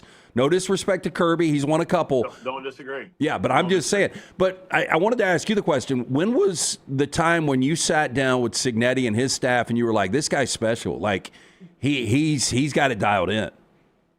It was last year. I'm doing Indiana at Ohio State, and Ohio State trucked them. And that's when he realized we got to get a little bit bigger and more fundamentally sound on the defensive front. And it was a story that Nick Saban actually told me when Cignetti was on his staff. And you guys have probably heard this story, but if you haven't, and if you have, cut me off. If you haven't, I'll roll with it. But it was, I think, 2013 or 14, whatever it was, right, when Sig was on that staff. And the president of Kent State, where Nick Saban played college ball, calls Saban going, look, I know we're one of the worst jobs in college football right now. but is there anybody on your staff that you would recommend to come and try and resurrect this program? It's like, I'll ask. So he goes into a coaches meeting and says, look, I'm not going to lie to you. I'm not going to sugarcoat it. This is one of the worst jobs at my alma mater in all of college football. And before he could finish the sentence, one hand went up. Cignetti. Wow.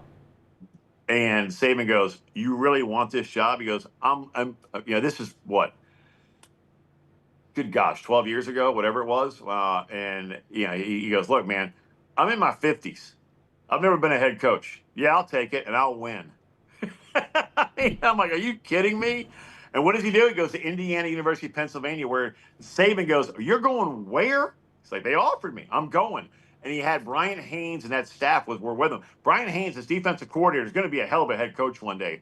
Told me he was living on $6,000 a year to be the defensive coordinator for Curt Cignetti at Indiana University of Pennsylvania and living on food stamps. And as he told me on Media Day Saturday morning, guys, you'll love this one. He goes, I'm making ends meet on food stamps and then a moving company where we would go into demoed houses, and I'm like hauling dead fridges full of cat piss out of basements, right? Just to make ends meet. And now he's a defensive coordinator on the #1 team in the country, still with Cignetti, from Indiana University of Pennsylvania to James Madison to Indiana, now making boat and cash and checks, and one night away from being a national champion. That sums up Cignetti and the loyalty that he has from his staff and players. They adore the guy.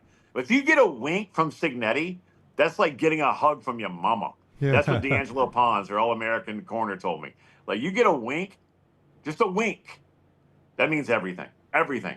That's Sig to a T. I love the guy. Have you ever seen Fernando Mendoza have a bad game? No, but do you know how Fernando Mendoza ended up in Indiana? No. This is a crazy story. I'm about to blow your minds. So we had Bill Musgrave on the show on ESPN Radio with Amber Wilson. And Bill Musgrave was the offensive coordinator at Cal. I knew David Lee a long time. You guys know David Lee, quarterback coach at Arkansas, been in the NFL for years. He is a quarterback savant. And I knew him when he was a quarterback coach for the Cowboys. Musgrave says David Lee calls him because he's kind of semi-retired now. He's 72, 73. And he's living in Miami. He goes, I got this scrawny kid named Fernando Mendoza. Photographic memory, howitzer for an arm, but he's just skinny, and he only has one offer, and Yale doesn't even give schollies, right? I mean, it's to Yale. But, Bill, take a look at this kid. Bill's like, all right, just send me the damn tape. The next day, Musgrave's on a plane. This proves also Cal cheats, too. There you go. Right? So, because you're not allowed to go and have. Sorry if I lost you guys there. My daughter was calling. I apologize. No. You're good. It never impacted. We never lost it. So if she calls back, don't worry. Yeah. With Marion, you can wait. So anyway, Musgrave's on the plane, goes and sees him work out, and the next thing he goes, yeah, I'm offering, done. His frame, he can put 20 pounds on him. We're good. If that one phone call from David Lee to Bill Musgrave. And I talked to Mendoza about this on Saturday at Media Day, and his eyes lit up because no one knows this story. You're the first person to ever ask me about this. If that one phone call from David Lee to Bill Musgrave doesn't happen, the entire landscape of college football is changed. Mendoza's not a Heisman Trophy winner. Mendoza's not the #1 overall pick. Indiana's not 15-0. And as he told me, I'm probably a 6th rounder at UDFA out of Yale if David Lee doesn't call Bill Musgrave and Musgrave comes to watch me throw and I go to Cal. That's remarkable. Is that not insane how one phone call changed the entire landscape of all of college football? Yeah. It really is. In my head, we'd be coming off dinner with Fitz last night in Miami, getting ready for Alabama-Miami tonight, if not for that one phone call. Why aren't you here? Yeah. I mean, come on, boys. Yeah, what the hell, man? A lot of travel. It's basketball season up here, man. We got to pay attention to basketball. Fitzsimmons is with us. ESPN radio call of the game tonight throughout the country here on Sirius XM as well. But, I mean, that's the thing is Cignetti is 2-0 in the portal. I personally think he's going 3-0 because I think Josh Hoover's terrific. And in this portal world, I mean, that's the way you're going to have to do it. And so far he's 2-0, which just speaks volumes about his ability to to evaluate players and his staff's ability to evaluate players. Hey, Rhino, you know what's nuts is that he doesn't look for the best players. He doesn't care about, whatever star you have next to your name. He literally is like, remember when Dabo had Clemson rolling? And I'm not giving up on Dabo, by the way, at Clemson, but because he's now dabbling into the portal. Yep. But he wasn't looking for the best players. He was looking for the right players, the right fit. And that's what Cignetti does. Like Aiden Fisher. I mean, Aiden Fisher's a hell of a college player. Is he going to be a great pro? Hell no. But, man, he is a boy dog damn warrior at linebacker for Indiana. He looks for the right fit, not the best player. And that's why it's gone a long way. I mean, and he's got a lot of Saban in him. I mean, a ton, where he doesn't smile a lot. We all know that. We've all, we see the mannerisms and whatnot. But I'm telling you, that wink means a ton. If you get a wink from Cignetti, like he gave me a wink in our post-game interview after the Rose Bowl. I'm like, oh, hell, I got a wink. Hell yeah. All right. I mean, I may have asked a decent question in a post-game interview. He's a different animal, and he's not looking for the best guy. He's looking for the right guy. On the other side, I mean, Carson Beck's a cool story too. I said this earlier, Ian.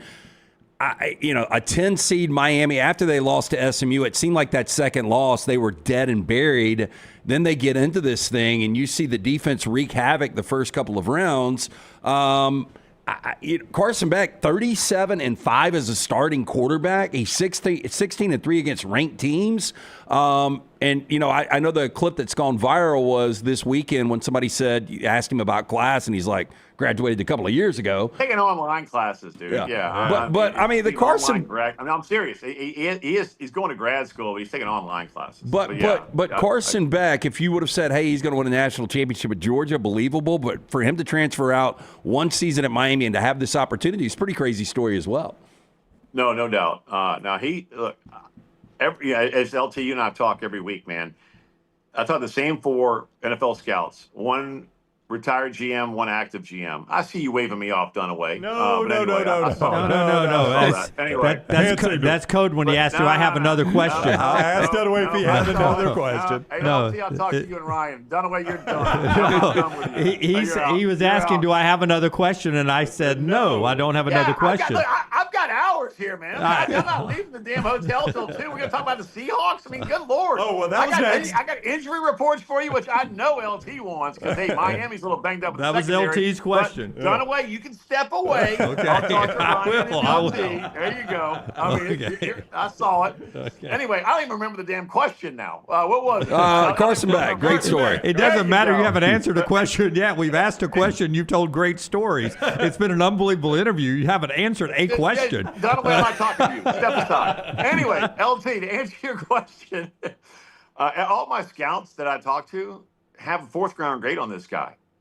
I mean, he went from a potential first-round pick to now a third or fourth-round pick because he does make mistakes. I mean, he does. The key for Miami tonight, if you're going to take the points, and LT, I don't know what you have. I'll text you after we hang up because I know it's coming up on lanceslock.com. Nice plug there. Way to go, Fitzy. They have to be able to run the football and keep Mendoza and Surratt and Cooper and Hemby off the field. And everybody I talk to says that, Beck is not that guy you want the ball in his hands to win the game. Now, I know what happened at Ole Miss, and it was an 18 seconds and scrambles in and has a game-winning touchdown. But this is a game where Miami has to be able to run the damn ball. Well, they have 50-plus pounds on the Indiana defensive front. So did Ohio State. So did Alabama, right? So it's not like, so did Oregon. So it's not like Indiana hasn't faced bigger offensive lines. But Fletcher is on a heater right now, the running back for Miami. They got to be able to run the ball, especially with the injuries they have in the secondary. And LT, here comes your wheelhouse. Damari Brown, game-time decision at corner from Miami. O.J. Frederick, game-time decision at corner from Miami. Keontae Scott, when I talked to him on Saturday, has the flu. Ooh. Right now, that is the best slot corner in all of college football. The second best is D'Angelo Pons for Indiana. I mean, you have two remarkable DBs in this game, but that Miami secondary is coming in a bit depleted, and 2 game-time decisions and some coming off the flu. So that's something. Well, it's just the Heisman Trophy winner they're going against. Not that big of a deal. Yeah, no.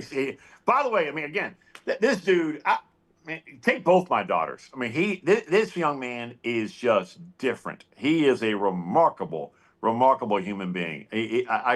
I can't say enough about we him. know that. Okay, so in Hard Rock yesterday, how loud were the screams when we saw one of the most ridiculous 4th and 4s, 14-yard touchdowns we've ever seen in the history of the NFL? I was gone. I was already gone. I left. Well, I know you were excited because I know you were pulling for Chicago. Oh, 100%. I don't want any part of 9. Like, hey, man, little bro's going for a freaking Super Bowl, brother. I mean, are you kidding me? Hey, Dunaway, I'm not talking to you. Brown, hey, let me tell you. LT was like, why are you so stressed about the Seahawks? This is my favorite game. Put everything you have on the damn Hawks. Just bet it. This Hammer Saturday it night. San Francisco. Saturday night, yeah. I'm like, man, the oblique and this and that. I don't talk to my brother. And LT's like, he's got this. It's done. It's over. This is before kick, right? So I know that now with the Rams coming in, I'm nervous. I'm very nervous because 9 just does things that are not human, and so does Caleb Williams. But I'm flying out on Friday for their. If you guys want me on Monday, I'll be there. I mean, coming off of hopefully the Seahawks win. But Little Bro's going for a Super Bowl. I'm thinking about coming out Friday, so I'll let you know. Are you really? I'm thinking about it. Yeah. Charles, this is not good. This is not good. Charles recommends a bet on the game. You got Seahawks, Lance has Rams, loser eats raccoon. That was just a suggestion. Yeah, no. Dude, never again. That was just a suggestion, yes. Dude, I just got a metallic taste in my mouth. Right? Yeah. I'm not talking to you anymore now. You're done, Brown. You're now done. How about that was the worst wager I have ever placed in my life. I'll give LT a lot of credit. He actually took a bite of that damn rodeo. Worse than raccoon would be loser gets Dunaway for 2026 as a co-host. You keep blowing me off, man. I know you're waving me off. All right, let's get this redneck out of here. I thought ESPN had a better budget. I see Jordan Rodgers in his hotel, and it looks like a boutique, really nice hotel. And I look at those curtains you've got, and I'm like, okay, well, that's not bad. That's a nice view. I like that. Those are some throwback, like, tropical curtains, though. But, you're on a golf course. Is that a golf course? Yes. You just got Brown's attention. Yeah. I got a junior suite here, sucker. Are you kidding me? No, okay, the curtains threw me off. Yeah. What course is that? Do you know the name of the course? Oh, they're on the driving range. It's a Turnberry. It's a Jack Nicklaus course. Okay. All right. Yeah, the weather's so so I can't good. afford it. I mean, the prices to get on this sucker are, there's 2 of them, by the way, Brownie. So there you go. Yeah. I like it. Does that work for you? It does. Beautiful weather. Okay, I will hit you up. I shut your ass up, LT, didn't I? Right there. Yeah, thank you. I'll hit you up after the show, and I will let you know. I've already checked flights and all that kind of stuff, so I'm working on it. Yeah, I saw him mouth, though, junior suite. Yeah. Junior suite. He rolled his eyes.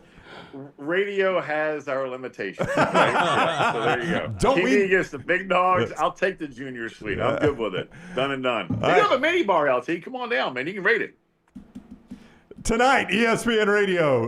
Here, Fitzy on the sidelines, roaming the sidelines, telling great stories and reporting on the game. Fitzy, thank you, buddy. Enjoy it. Let's get it. Come on. Last one. Let's do it. See ya. Ian Fitzsimmons with us on the Alexander Shinara Trial Attorneys Hotline. And the show today being brought to you by a couple of great sponsors. One of them is our friends at CPAP Plus. You start with a good night's sleep when you go online to Sleep Home Alabama. Yeah, very important that you're getting that 8+ hours of sleep each and every night. If you're not good for the health, our friends Woody and Joe O'Neill, they can help out. CPAP Plus in Sleep Home Alabama. If you're looking for the best CPAP gear, personal service you can trust. 5 locations throughout the state of Alabama. 3 convenient locations right here in Birmingham, Pelham, Highway 280, Trussville. Stop by today. CPAP Plus, you're going to find the best service and equipment all in stock, ready for you with hundreds of 5-star Google reviews. Trust CPAP Plus for all of your CPAP needs. CPAP Plus, where every night matters. Get into one of those locations or online, o'neillmed.com. That is ONEAL med.com. And listen, I ate my weight in homemade chicken noodle soup this weekend. Maggie, the best soup she's ever made this weekend. Some cornbread on the side. It was so good. But I woke up today a smooth 177, where I want to be, thanks to our friends at Way to Wellness, your journey to healthy living. Maintain your weight loss, jumpstart your weight loss, lose the weight you want to lose, get a special diet to help you with things like sleep apnea. They do it all at Way to Wellness. And everything's a specific plan designed for you. No two plans alike. Go to the website at planforme.com, planforme.com. From injection therapy to meal replacement, protein bars I use from bad snacking to keep from bad snacking. It's all right there at planforme.com. No contracts, no sign-up fees. First consultation's free. It is Way to Wellness, your journey to healthy living. Tight shot for us real quick. I mean, look at this. 177 in this canvas gingham shirt that I'm doing there. Gingham Aggies. You look good, Jim. Look at that. You look 177. Brooks last night on social media did the 2016 fad where you show all people a decade ago. He did our show from a decade ago. And the response, even smart-ass Nick Kelly of AL.com and Alabama coverage of Alabama. Oh, Jim had hair one time? Yeah, I did. A decade ago, I had some hair. Some hair. Yeah. I think I look better bald than I did with the hair that I had back then. I had really good hair in 16. You still got really good hair. Dr. B brought it back? I mean, he brought it back, but it's still not what it was. Yeah, no, you did. You did have really good hair back then. I was, you know what? You're in better shape now than you were in 2016. No doubt I'm in better shape now, and I kind of look pasty and chunky then. I don't know if I'm still chunky or not, but yeah. Were you doing the constant facial hair in 2016? I was not. I had not grown the facial hair just yet. Yeah. Yeah. I think that was 2017. I think it was the next year. Yeah. When's the last time you were clean shaved? 2016, apparently. Apparently 2016, according to Brooks' photos last time. 2016, he couldn't get out in the sun and push away from the table. There was one time, and you guys didn't even notice it. This is back on radio, that I accidentally nicked like up in here, so I had to shave the whole thing. And you guys didn't even notice it, and it grew back. So that was the last time. I can't tell you when that was. There's a little hand in pocket brownie there. Yeah. Oh, look at us talking to Kirby Smart. Fun interview. Everybody's laughing. Back when Lance also didn't think he was the best coach in college football. He wasn't then. No, I did in 2016. Charles Barkley in studio with us in 2016. That's right. Shout out Jock Studio. Back when I used to sit in the middle. Keselowski. We liked him. Where is it? Is that Dreamland? Yeah. Yeah. That's when we were like, man, this Keselowski guy's okay. There I am with my man boobs and my hands. 2016. Awkward Lance behind me with his hand to my shoulders. Never a good feeling for a man. What? Wasn't going to give you a reach around. I'm going to put my hand on your shoulder. Had to make a picture. Dude, I was 20 pounds lighter back then.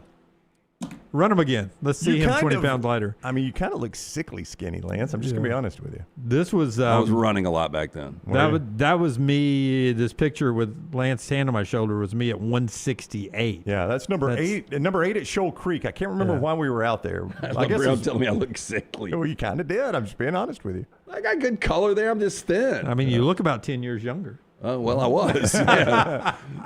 A lot of stride. That was when I was going through the divorce in 16. Okay. That's why I see. Yeah. Was that before we knew about it? Probably.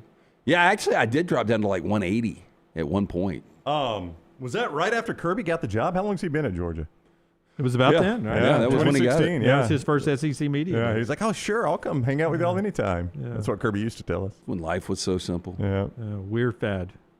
Just doing a decade. What course was that? Shoal Creek, number 8. That's number 8 at Shoal Creek, par 3, front 9.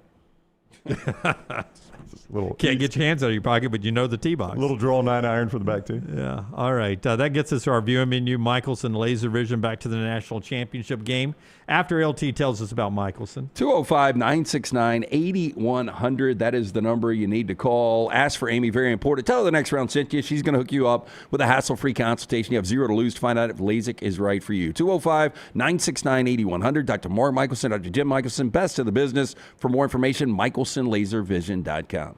So I saw a few movies over the weekend. First off, I saw 28 Years Later. I saw it Friday afternoon, and then I said, you know what, that was so good, I'm going to see it again this weekend. How do you do that? So I saw that one twice. It was very dark. Is it as good? So I told you my order would be 28 Days Later, 1, 28 Years Later, 2, 28 Weeks Later, 3. Where would you put this one? Is it better than the original? For me, I think I enjoyed this one more than the rest of the franchise. Okay. This was a step up for me. Okay, good. tracksuit Power Rangers that popped up at the end of the last movie are actually scary in this movie. Ray Fiennes really good. Ray Fiennes is fantastic. A lot of great music in this movie, from Duran Duran to Iron Maiden. So I think you'll really enjoy that. So I would really recommend 28 Years Later, The Bone Temple. And then after I saw that for the second time, I walked into No Other Choice from Park Chan-wook. What? You walked in, or did you go back and buy another ticket? That's a great question. I bought another ticket. I originally had a ticket for a different movie that was later on, but then I would have had an hour or so of just nothing to do in the theater. And Right. so I was scrolling through the times. I said, "Oh, they got one, and starting in 5 minutes, I'm walking into that one." All and right. bought a ticket. Okay. And then So canceled how was the other it? one. It was really good. It was very funny. It was disturbing at points. And, I mean, this is the guy who made Old Boy, so he knows how to do disturbing. Yeah, apparently. So you recommend it? I would recommend this one if you like a dark comedy. Okay. I saw 2 movies over the weekend, late night Friday night and late night Saturday night. I saw The Rip, the new Joe Carnahan and Matt Damon, Ben Affleck. Very, very intense. Recommend it. Maybe as many F-bombs as Wolf of Wall Street, which is crazy. That's a high bar. Yeah, I mean, it's funny when it comes on, it says perverse language, and I'm like, how perverse can this be? And boy, they get after it. So I highly recommend that. And I saw Rental Family with Brendan Fraser. I thought it was well done, very unique, wholesome PG-13 movie. I don't get a lot of those, but I highly recommend for the family, Rental Family. Okay. Yeah, I really enjoyed Rental Family. Yeah, that was thought great. It went under the radar, but it was fantastic. I don't know how I stumbled into it on Saturday night, but I'm glad I did. Next up, we've got a Screen Unseen event in IMAX if you want to see an unreleased IMAX movie tonight, and it is most likely going to be Mercy, starring Chris Pratt. In the near future, a detective, played by Chris Pratt, stands on trial accused of murdering his wife. He has 90 minutes to prove his innocence to the advanced AI judge, played by Rebecca Ferguson, he once championed before it determines his fate.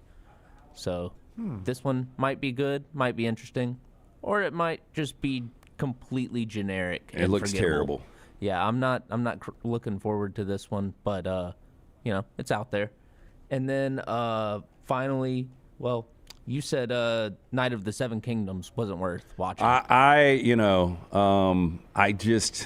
They try to do too much comedy in it. Yeah. Did you watch it? No, I just the preview that popped up when I'm watching something else on HBO. Is it? It would pop up the trailer, and I was like, that's why I didn't know. I didn't stay on the trailer long enough to know it was a Game of Thrones thing. I thought it was some spoof. Yeah, I thought it was borderline awful. I don't want any comedy in Game of Thrones. Yeah, put it this way. So Sir Dunk is the knight, and in the books, he's supposed to be 7 feet tall. Now, the actor that portrays him 6'5", but like when he walks in and out, like he hits his head, and he's like, oh. And then when he goes back out the same exit, he hits his head, he's like, oh. I mean, it's just, I'm like, are you kidding? That's almost slapstick. Yeah, like what have we done here to the Game of Thrones universe? Like even Hodor wasn't that lowbrow. Right. This is, and maybe it was the like right after the Rams, the clock hit 0, or Mevis hit the field goal, and I popped an Eddie, and so I probably didn't get into that until about an hour after. So that might have been the difference, but I don't think so. Finally, today on Viewing Menu, I will be locked into the theater for around 4 hours because I will be watching the Fellowship of the Ring, Lord of the Rings, Extended Edition. 4 hours. Is that today? Yes. Oh, it's crazy. Good luck, and thank you for your service. Brent, how many movies you watched this weekend? None. I watched the second episode of The Pit. That was about the most I did. How was the second episode? It was better. Better. Okay. It was better. Yeah. Had some gross stuff, so that was good. Yeah, it always does. Yeah. On Friday night, I told Brown I wanted to try making my own old fashions. So it was an old-fashioned weekend for me. I had 2 Friday, 2 Saturday, 2 Sunday. He taught me through the process. Jim goes all out on this. Yeah. So do you actually? He muddles. Yeah, you muddled cherries and 2 cherries, 1 blackberry, and simple syrup. Yeah. And then bitters. Okay. 3 drops of bitters. So you think you've got it dialed in? For me, yes. Yeah. Like my daughter who that's all that matters. My daughter who bartended for a while made me one over the holidays, 2 actually. and she was a little heavy on the bitters. So I backed the bitters off to just 3 drops. She had a lot of bitters, it seemed like. I don't do the orange pill. That's the only thing I'm not doing. Yeah. That's more decorative. That's more decorative, but sometimes it's got a little flavor to it, though. Around the rim. Yeah, and you could taste it. Yeah, I've got a homemade, and Bethany gave me this 10, 12 years ago, old-fashioned kit. I've never opened it. Yeah. Because I've always wanted to do that. I'm just like, it's normally when I'm at home, I'm just drinking neat. Yeah, I will tell you that the muddle thing I have, Maggie has it on our bar. It's made of stone, and it's a stone muddle. Yeah. So it's like for the pharmacist. Yeah, exactly. Exactly. But you could also do guac with it, right? You can. You can do whatever you want. Guac and old-fashioned. But I took the rock muddle thing. Right. And in one of my bourbon glasses, was going to muddle it in there. Turns out that rock in that Will glass. break it? Yeah. It could crack it pretty easily. A little itchy there. So did that go down that glass? Yeah, I had to throw it away. But luckily, I was not using the good. What charity do we used to? Wedgwood. You gave me. I got one good glass. The Wedgwood. You gave it to me. Yeah. It's Wedgwood. Yeah. So I didn't use that one. Yeah, good weight on a bourbon glass is very important. Yeah, I was using the cheap ones from Target. Well, you can go to like a World Market and get a $7 glass. It's really good. Yep. So that was good. And on Friday night, I watched 2 seasons of Brockmire. Oh, man, I did not like that show. Hank Azaria? Yeah, I thought it was really well done. I just thought it was so hokey. Really well done. I thought it was really good. All right, there you go. That's how I wasted my time this weekend. I didn't see the same movie twice. Then I watched a lot of basketball and all the NFL football. I told myself I would not leave the house. I did not. When I left Friday, Yep. I didn't even go to church on Sunday. Wow. Friday to today. Yeah. Did not leave the house. Did you watch church online? We had to watch online because we got a little. I take it back. I watched online yesterday. I went and got pasta. My man George? Went and got pasta for Maggie and me on Friday night. Yeah. So I went and got a little pasta delivery. Michael K. Moore, man. Okay. All right, when we come back, national championship time. The show being brought to you by our friends at Urology Centers of Alabama. Hey, guys, it's time to stay on top of your health. You can do it with the folks that have been helping us in Central Alabama for 70 years. Urology Centers of Alabama, 205-930-0920. UrologyCentersAlabama.com. I say over 70 years, great compassion. Prostate health, the kidney stones, everything in between. If you're looking for a place, if you decided it's time for a vasectomy, they do that too. All right there at Urology Centers of Alabama. 16 wonderful locations and all the great care to stay on top of your health. And when it comes to things like prostate health, early detection can literally save your life. UrologyCentersAlabama.com. UrologyCentersAlabama.com. Follow LT on Twitter at @TheLanceTaylor. Hop in. Injured in an Uber or Lyft? Here's the problem. Was it the driver's fault? The other car? The app company? Good luck figuring that out while you're trying to heal. Alexander Shinar Trial Attorneys, they've got a guy for rideshare accidents. And here's the best part. They don't get paid unless you do. You heal. They fight. One call, 659-777-7777, or visit alexwins.law. Alexander Shinar Trial Attorneys, because rideshare accidents need an experienced team. Physical office is Birmingham. To everyone who craves a fresh meal made just for you, let our team member Jacob share what's special about Culver's. In Wisconsin, our food comes from the heart, and taking the time to handcraft your meal with care is how we've always done it at Culver's. It's why your Butterburger doesn't touch the grill until after you order. Come to Culver's and let us serve you a Butterburger made special just for you. From Wisconsin with love, welcome to Delicious.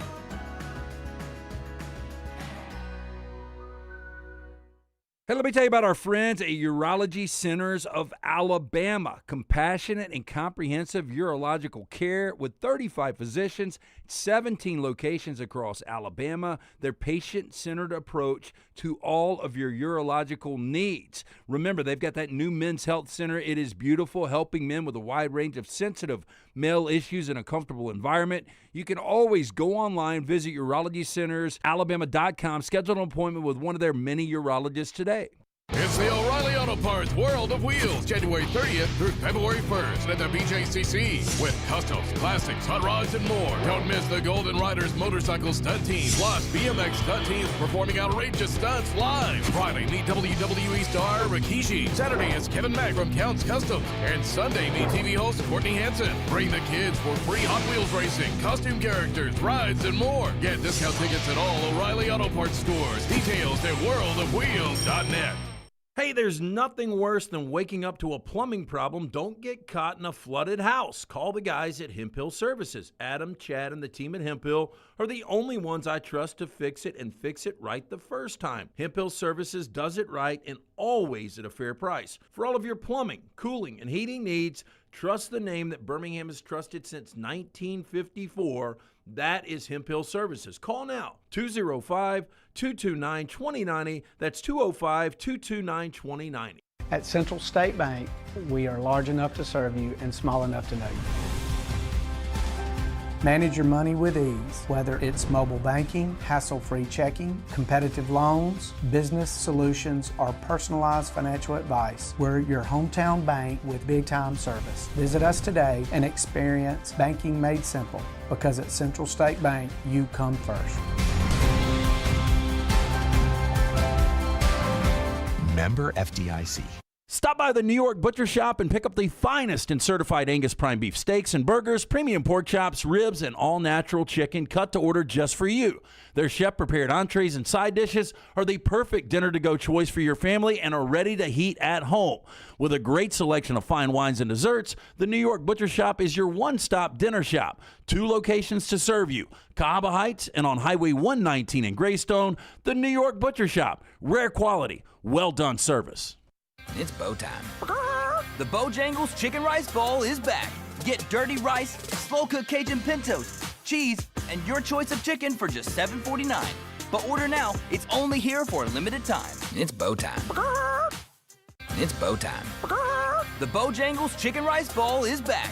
Get dirty rice, slow-cooked Cajun pintos, cheese, and your choice of chicken for just $7.49. But order now. It's only here for a limited time. It's bow time.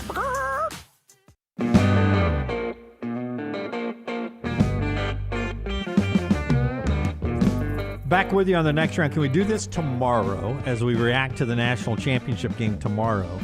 I used to love the day after the national championship when we got the way too early top 25s. The problem is now everybody's always trying to beat everybody, so the way too early top 25s are out today and yesterday. Right.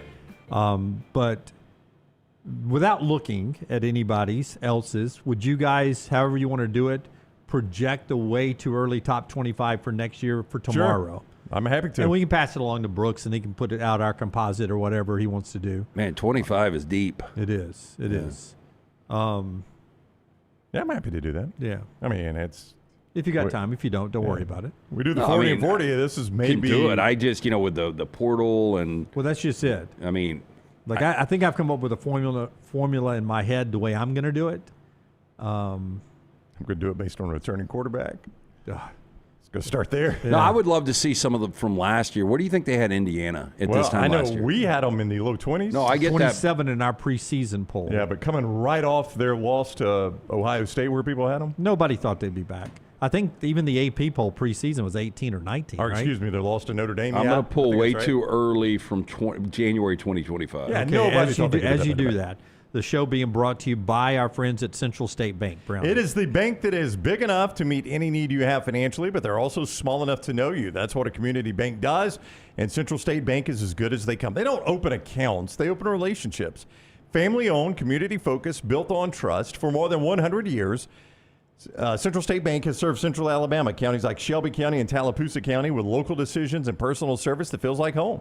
So whether you're starting a business, if you're buying a car, if you're planning for tomorrow, Central State Bank is with you every step of the way. Central State Bank, rooted in community, driven by relationships, member FDIC. So this is Mark Slaybox from ESPN from January 20th, almost a year to the date, 2025. Number 1. Texas. Georgia. Ohio State. Okay. Number 2, Texas. Number 3, Penn State, coach fired. Yes. Number 4, Notre Dame, didn't make the playoffs. 3 of his top 4 didn't make the playoffs. 5, Georgia. 6, Oregon. 7, Clemson. Listen, we all did this. We're not taking shots at 8, LSU. We all did this. Yep. 9, BYU. Pretty good there. Okay, yeah. 10, South Carolina. Yeah. 11, Iowa State. 12, Bama. That's about right. Yeah, that's about where they finished. 13, Illinois. 14, Arizona State. 15, SMU. 16, Kansas State. 17 Indiana. Who does Indiana play tonight? They play, last time I checked, Miami. Yeah. 18 Florida. Have you said Miami yet? 19 Tennessee. 20 Louisville. 21 Michigan. 22 A&M. 23 the Miami Hurricanes. Wow. Had Carson Beck made his decision at this point last year? That's a good question. Miami is banking on former Georgia starter Carson Beck fully recovering from surgery. There you go. Yep. But we are still Ole wondering. Miss 25 on here. Yeah. Wow. It's man, it's tough to do. It is because of the you're still piecing together a team, as you do this. Yeah, Texas Tech wasn't in his top 25. Checks hadn't cleared yet. No. Yeah. All right. Before we do the spotlight, tell us about Woodhouse Day Spa. Woodhouse Day Spa, they have got options for everyone. 70 different options up there. If you're looking for the gift of relaxation, whether it's a massage, couples massage, the skincare, the waxing, the nail services, they have got it all. It's Birmingham's best day spa, voted since 2009. Stop in, see Stuart and the great staff, conveniently located. Beautiful location up at the Summit Shopping Centers off of Highway 280. But you can order 24/7 online, birmingham.woodhousespas.com. That is birmingham.woodhousespas.com. The College Football Spotlight. The Shannara Spotlight each day presented by our guy Alexander Shannara. His mission, creating a firm that can handle any issue his community faced. Mission accomplished. The firm now not only handles personal injury claims, but claims for fire and storm damage, bad drug and device claims, disability, workers' compensation, and a host of other claims. When you find yourself in need of a lawyer, call the Alexander Shannara Trial Attorneys. You pay nothing unless they win your case. Shannara.com, Shannara.com. Indiana coach Curt Cignetti, who, by the way, has 26 wins in his first 2 years. That is a college football record in the AP poll era. Wow. And he says now's not the time to be sentimental going into this final game. Yeah, I think leading up to this game, there's been a lot of pro-Indiana hype, a lot of rat poison out there. And I happened to see Holly Rowe's thing on social media this morning about our guys hugging each other at the end of practice. And it is a close team. And I've witnessed quite a bit of sentimentalism throughout the week from some of our seniors who we've been with quite a long time. I think it's time to sharpen the saw now, throw those warm fuzzies out the door, that sentimentalism. It's time to go play a game against a great opponent. We got to have a sharp edge going into this game. And, you don't go to war with warm milk and cookies. I would tell you, though, as crazy as it sounds, if they don't win the game tonight, it's going to feel like something was left on the table. It really will, which is crazy, but sharpen the saw. I love that. It's hard to believe that this is the edgiest team right now in college football. And just everything's clicking right for Indiana. And again, if they finish the deal here, they're going to become the first 16-0 in college football history. And we have to remember, though, that we're playing. These are young men, 18, I guess mostly in Indiana's case, 22 to 24-year-olds. But yeah, it's like a bunch of missionaries. Yeah, and this is it. This is their last game together. There are some emotions involved with that. Mario Cristobal, on the flip side of that, usually the team with the edge, team with the swagger, the U and all of that. Do you really consider yourself, Mario Cristobal, as the Cinderella at home in this game? Coach, given your run and being the last team in, is there any way, any part of you that could call this a Cinderella-like run? I don't ever delve in terms like that, or I stay away from creating narratives, storylines, subplots. 5 minutes are remaining. It's never been media session. 5 minutes remaining. It's never been part of process. I believe that there's a substance to what we do, and it's completely rooted in reality and hard work, and we like to stay that route. Yeah, so no Cinderella storyline for him there. We've been hard on him, at least me and Brown have. And look, obviously he's done a really good job. The record's gotten better each and every year. He's got a ton of resources, but he's playing for a national championship. And again, if they are able to pull off the touchdown plus underdog status tonight and win this game, to me, it's going to be one of the more amazing national champions that we've seen. Which is wild to say about Miami. It really is, but I just gave them no chance. Yeah. I think there was a time when he was in Tuscaloosa. Which one now, Mario? Mario Cristobal. There was a time when he was in Tuscaloosa that if Nick Saban had stepped down at that moment in time, he would have been the head coach. And it would have been very unpopular. Probably. Yeah. I think it would still be unpopular if he was to get the job tomorrow. Unless he wins tonight. Alabama, and I am not saying they should have done this, so don't hear me say that. But Alabama could have hired Cignetti at the same time they hired DeBoer. No, I'm not saying when Saban stepped down. I'm saying there was a time when Mario had never left to go to Oregon. That's right. Right. No. I know what you're saying. You are right on that. Yeah, I'm just saying. There would have been a riot. There would have been a riot. And that's the only point I was making, Jim, is Alabama at one point or another could have probably hired either one of these coaches as head coach if Nick Saban had stepped down, and the fan base would not have liked it. And we would have probably said, boy, what is Alabama doing? What in the world are you doing? And now you've got the guy that is everybody's toast of the town in college football. You're talking about him being the best coach in college football. I think he is. A Texas fan texted me a little bit ago, is there any chance Sig goes to the NFL? No. We just saw earlier on one of these ESPN sets Mark Cuban with his Indiana hoodie on. Now that Mark Cuban has got this thing dialed in, he may have the best job in football right now. You're right. I mean, think about it. He's got a fan base that is just thrilled to be there. Now, that'll change, by the way. Yeah. There was a time where Oregon's fan base was just thrilled to be there. Help me with some other ones. Anytime one of these teams, Clemson's fan base was just thrilled to be there, right? But do want to point out again, over 800,000 living alumni. That's right. No. It's the biggest out there. This job has a huge upside right now because you're far from the pressure grinder of Ohio State. Everybody just gave $5. It's true, though. That's all you got to do. Yeah. I mean, you're far from the meat grinder that is Alabama or Ohio State or Texas or somewhere like that.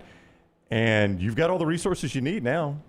And obviously you can get players. I mean, that's not an issue. No, but really, if you sold it, hey, everybody give $20. Everybody can afford $20. $20. I mean, just one coffee. That's $16 million to NIL right there. New York Butcher Shop brings us our 4 downs today. LT, tell us about New York Butcher before you give us our 4 downs. So stopped in to see our friend.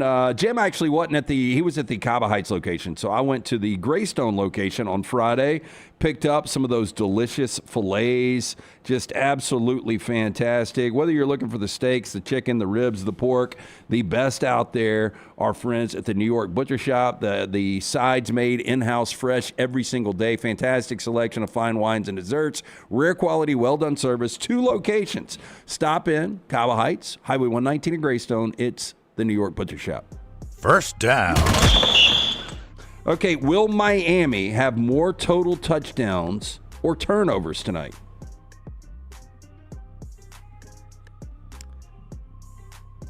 I would say more touchdowns. More touchdowns. Are you ready for the landmine of the night?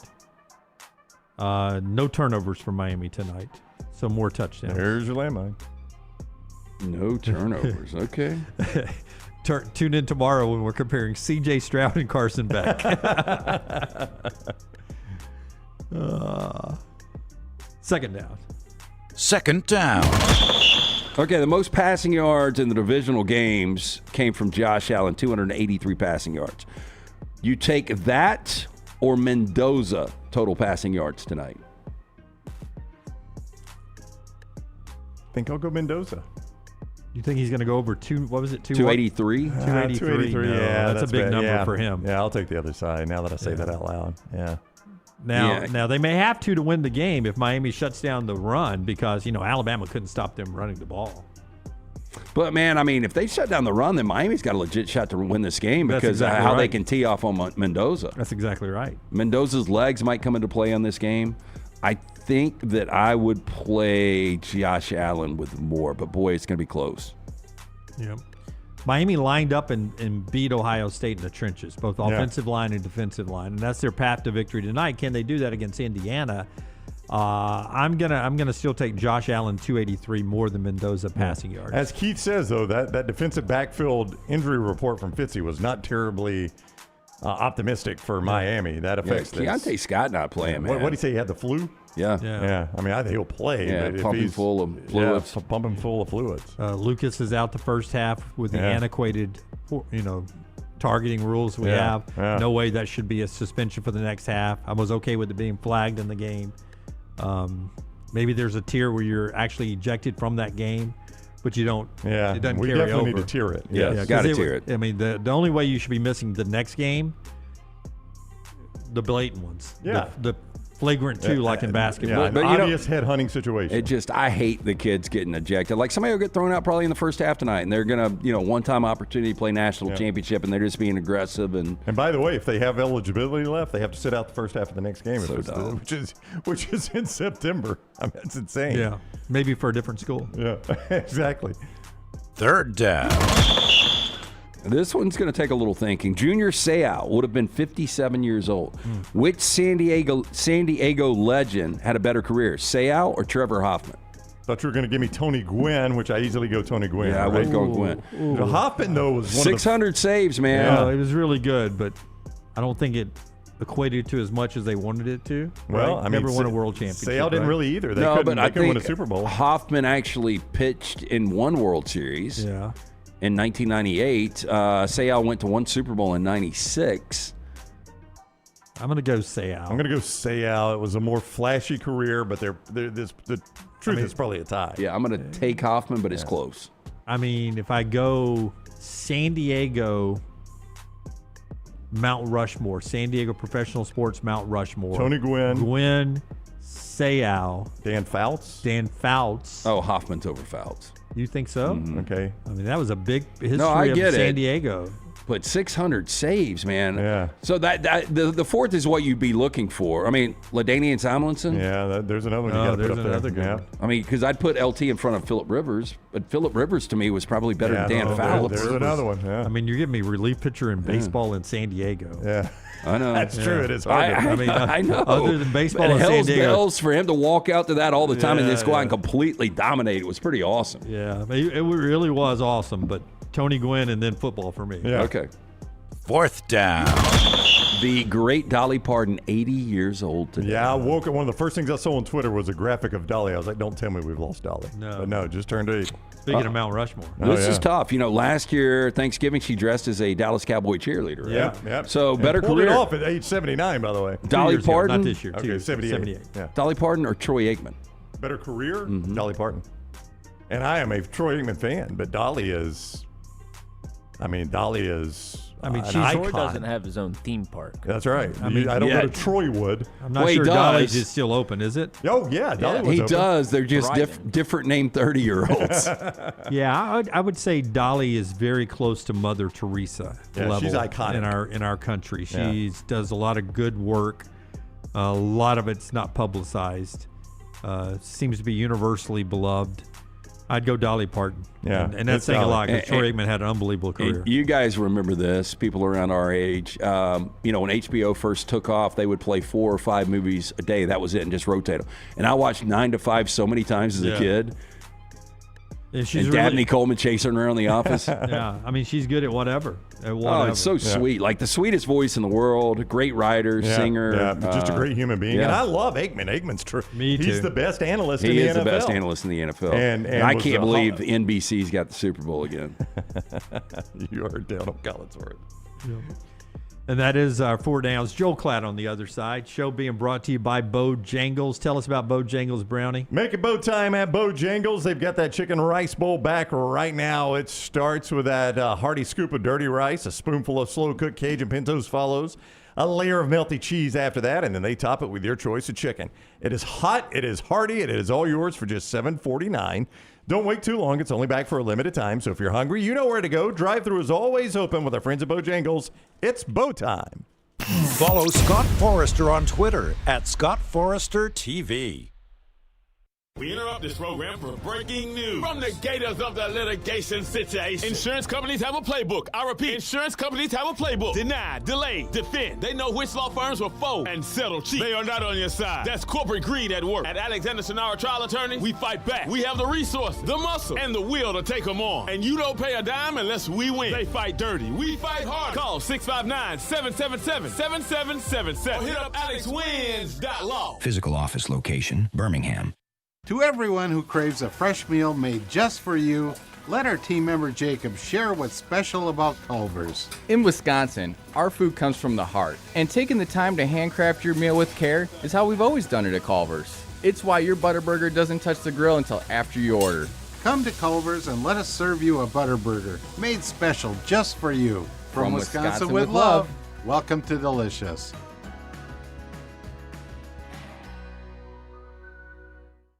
It's the O'Reilly Auto Parts World of Wheels, January 30th through February 1st at the BJCC. With customs, classics, hot rods, and more. Don't miss the Golden Riders motorcycle stunt team, plus BMX stunt teams performing outrageous stunts live. Friday, meet WWE star Rikishi. Saturday is Kevin Mack from Counts Customs. And Sunday, meet TV host Courtney Hansen. Bring the kids for free Hot Wheels racing, costume characters, rides, and more. Get discount tickets at all O'Reilly Auto Parts stores. Details at worldofwheels.net.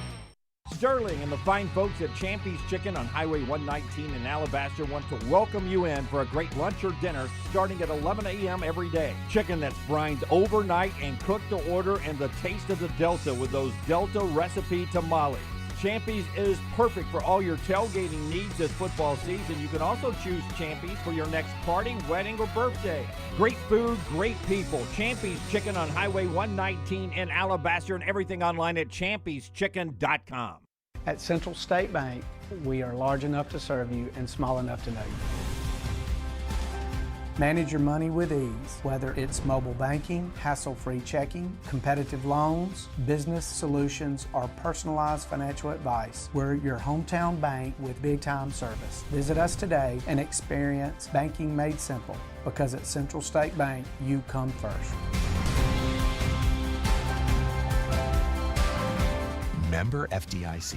Hey, let me tell you about our friends at Urology Centers of Alabama. Compassionate and comprehensive urological care with 35 physicians, 17 locations across Alabama. Their patient-centered approach to all of your urological needs. Remember, they've got that new men's health center. It is beautiful, helping men with a wide range of sensitive male issues in a comfortable environment. You can always go online, visit urologycentersalabama.com, schedule an appointment with one of their many urologists today.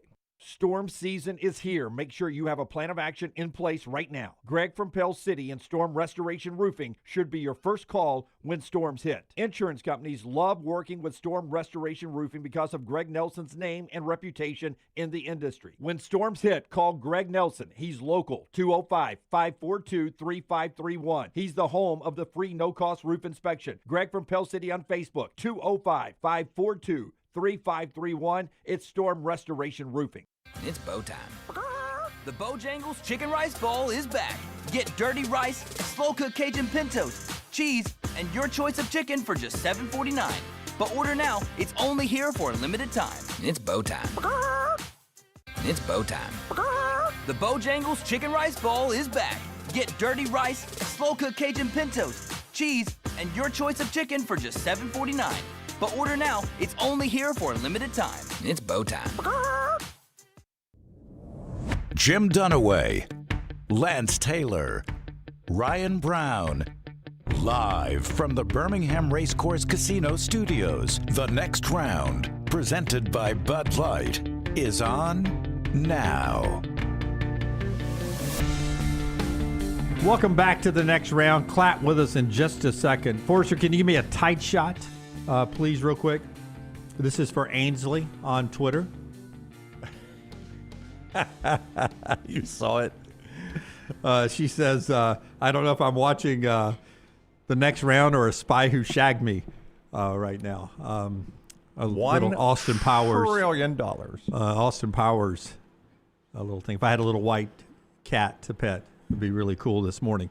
This hour brought to you by our friends at Champy's World Famous Fried Chicken, Highway 119 in Alabaster. Go by and see Sterling and the crew. They will take care of you lunch and dinner.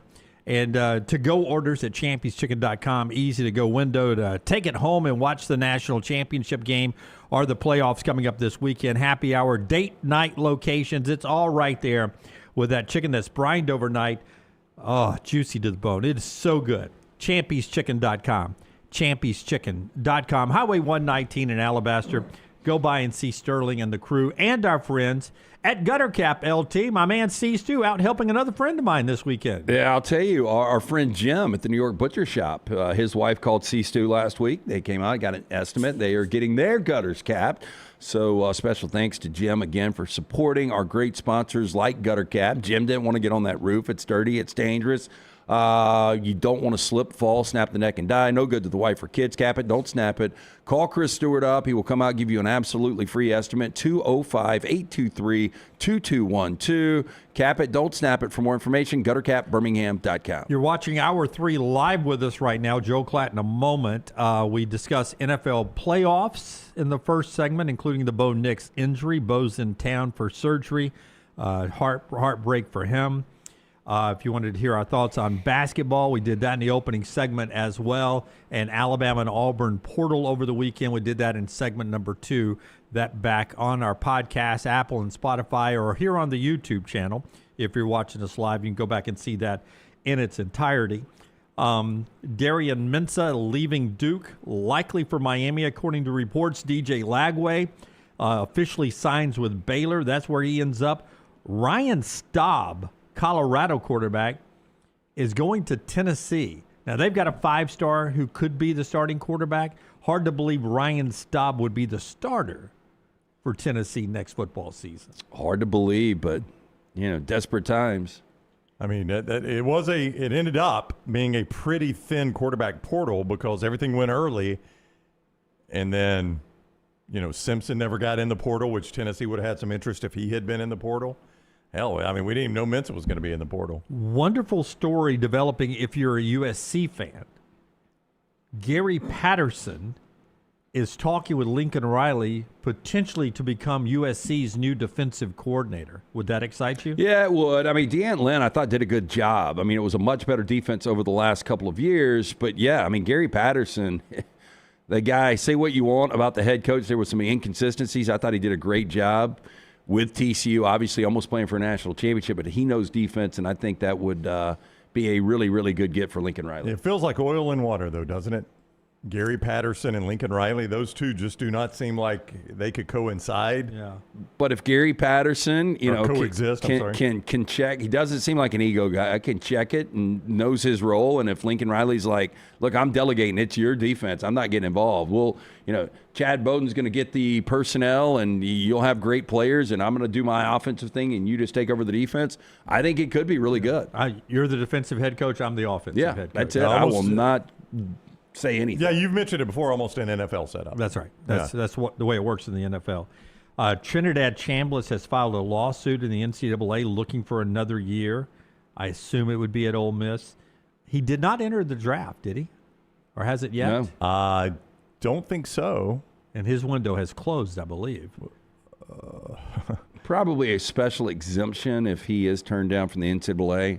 I don't think he's just going to be, out there in purgatory and not playing football at all. Could go in the supplemental draft, which would be a fascinating spot for him. Middle of summer, right? Yeah, middle of summer supplemental draft because he would have a great. You normally don't get guys with much value at all in the supplemental draft, but he would have a tremendous amount. And it'd be interesting to see what a team would give up to get him because sometimes you got to give a lot up in that draft to get something. And it's hard to believe that we've lived through the Saban dynasty, and we're to the point now where you're getting some familiar names who are coaches on the move. We've talked about Lance Taylor many times. Kentucky just hired Dallas Warmack to be their offensive line coach. He was on the Oregon staff. He's going to be Kentucky's O-line coach. Remember Dallas? Oh, I do. I mean, an Alabama player that I had completely, I had not thought of Dallas Warmack in forever. Chance, obviously, his brother was the better of the two, but I was surprised. I didn't even know he was in coaching, and now all of a sudden he's got an SEC position coach job. And Virginia Tech is hiring Nick Perry to be their DB coach. He's been in the NFL the last 4 years as a coach. He was at one point at Arkansas, so Nick Perry now moving up the coaching ranks as well. That's a former Saban player. I mean, by the time all this shakes out, the amount of coaches that either played for him or coached for him that are in college football is going to be astounding. Because, it has been, just, again, we talked a lot about it. The Final Four was all Saban guys. It probably will end up being Parcells-like, right? Yeah, Parcells, there's still, to this day, Parcells hasn't coached in a while, but Sean Payton is still a Bill Parcells guy. It's still making an impact on the NFL to this day in the AFC Championship game. College football playoff discussion about the future before we get back to the game tonight. brought to you by our friends at Crane ULT. Tell us about the wonderful folks who could help you maybe change careers in 2026. Yeah, great opportunity. We had a chance to go out there a month or so ago and operate those huge cranes. But if you are looking for a new career or need further training to advance your current one, our friends at Crane U offer the comprehensive state-of-the-art, fully stocked training facilities for mobile cranes, overhead lifts, or forklift training. If you want to use your own equipment, the team at Crane U will come to you on-site, on-location training offered nationwide. Make your job easier, that job site safer. Crane U also offers certification, safety inspections to ensure the safest environment possible. Classes available monthly, so call or visit our friends at Crane U. When you call Francis or Nicole or any of the fine folks there, make sure you mention the next round, 10% off all the great services, 855-CRANE-U, or visit them online at craneu.com. All the folks involved in the college football playoff, the Big Ten SEC commissioners and all the other conference commissioners and the athletic director at Notre Dame in a room for long hours this weekend down in Miami, all in face-to-face, having their discussion. And no expansion of the playoff, no format decided on coming out of the meeting. The deadline coming up Friday. Out of the report, the SEC and most of the room is on a 16-team playoff. The Big Ten is the only one wanting a 24. They're willing to sign off on the 16 if the SEC agrees to go to the 24 in 3 years. Now, according to ESPN and others reporting, Greg Sankey and the SEC are not totally against the 24 eventually. They just want to see how the 16 is going to play out, and they don't want to commit to 24 on a hard timeline. Well, can't you have something contingent on, okay, look, here are our reservations on the 24, and if this, like if 16 looks like this, then we'll agree to the 24. Like, couldn't you have something on the back end of that to kind of meet in the middle? The 24 holdup, the first one is it absolutely kills the conference championship game, and that's been very profitable for the SEC. So I don't think they want to go ahead and just put an end date on the SEC championship game at this point. Boy, they need to. Yeah. I mean, I was there this year, and it was. So it sounds like the Big Ten is ready to do so, though, to put an end date on their champion. There's no way you do 24. Coming off their best one ever. That's right. They're ready to put an end date on Their it. best one ever with a team that was in that game playing for the national championship tonight. They're ready to say, hey, we'll be done with it. But they've had duds. Like the SEC really never has had duds. Yeah, back duds, in the 90s. They had duds when they had their divisions wrong. They had a division issue, which the SEC did for a minute, but it balanced out.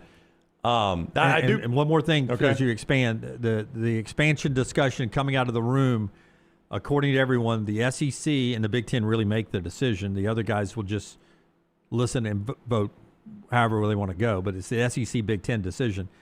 Greg Sankey is willing to stay at 12 another year instead of committing to 24. That's how he left the room. Yeah.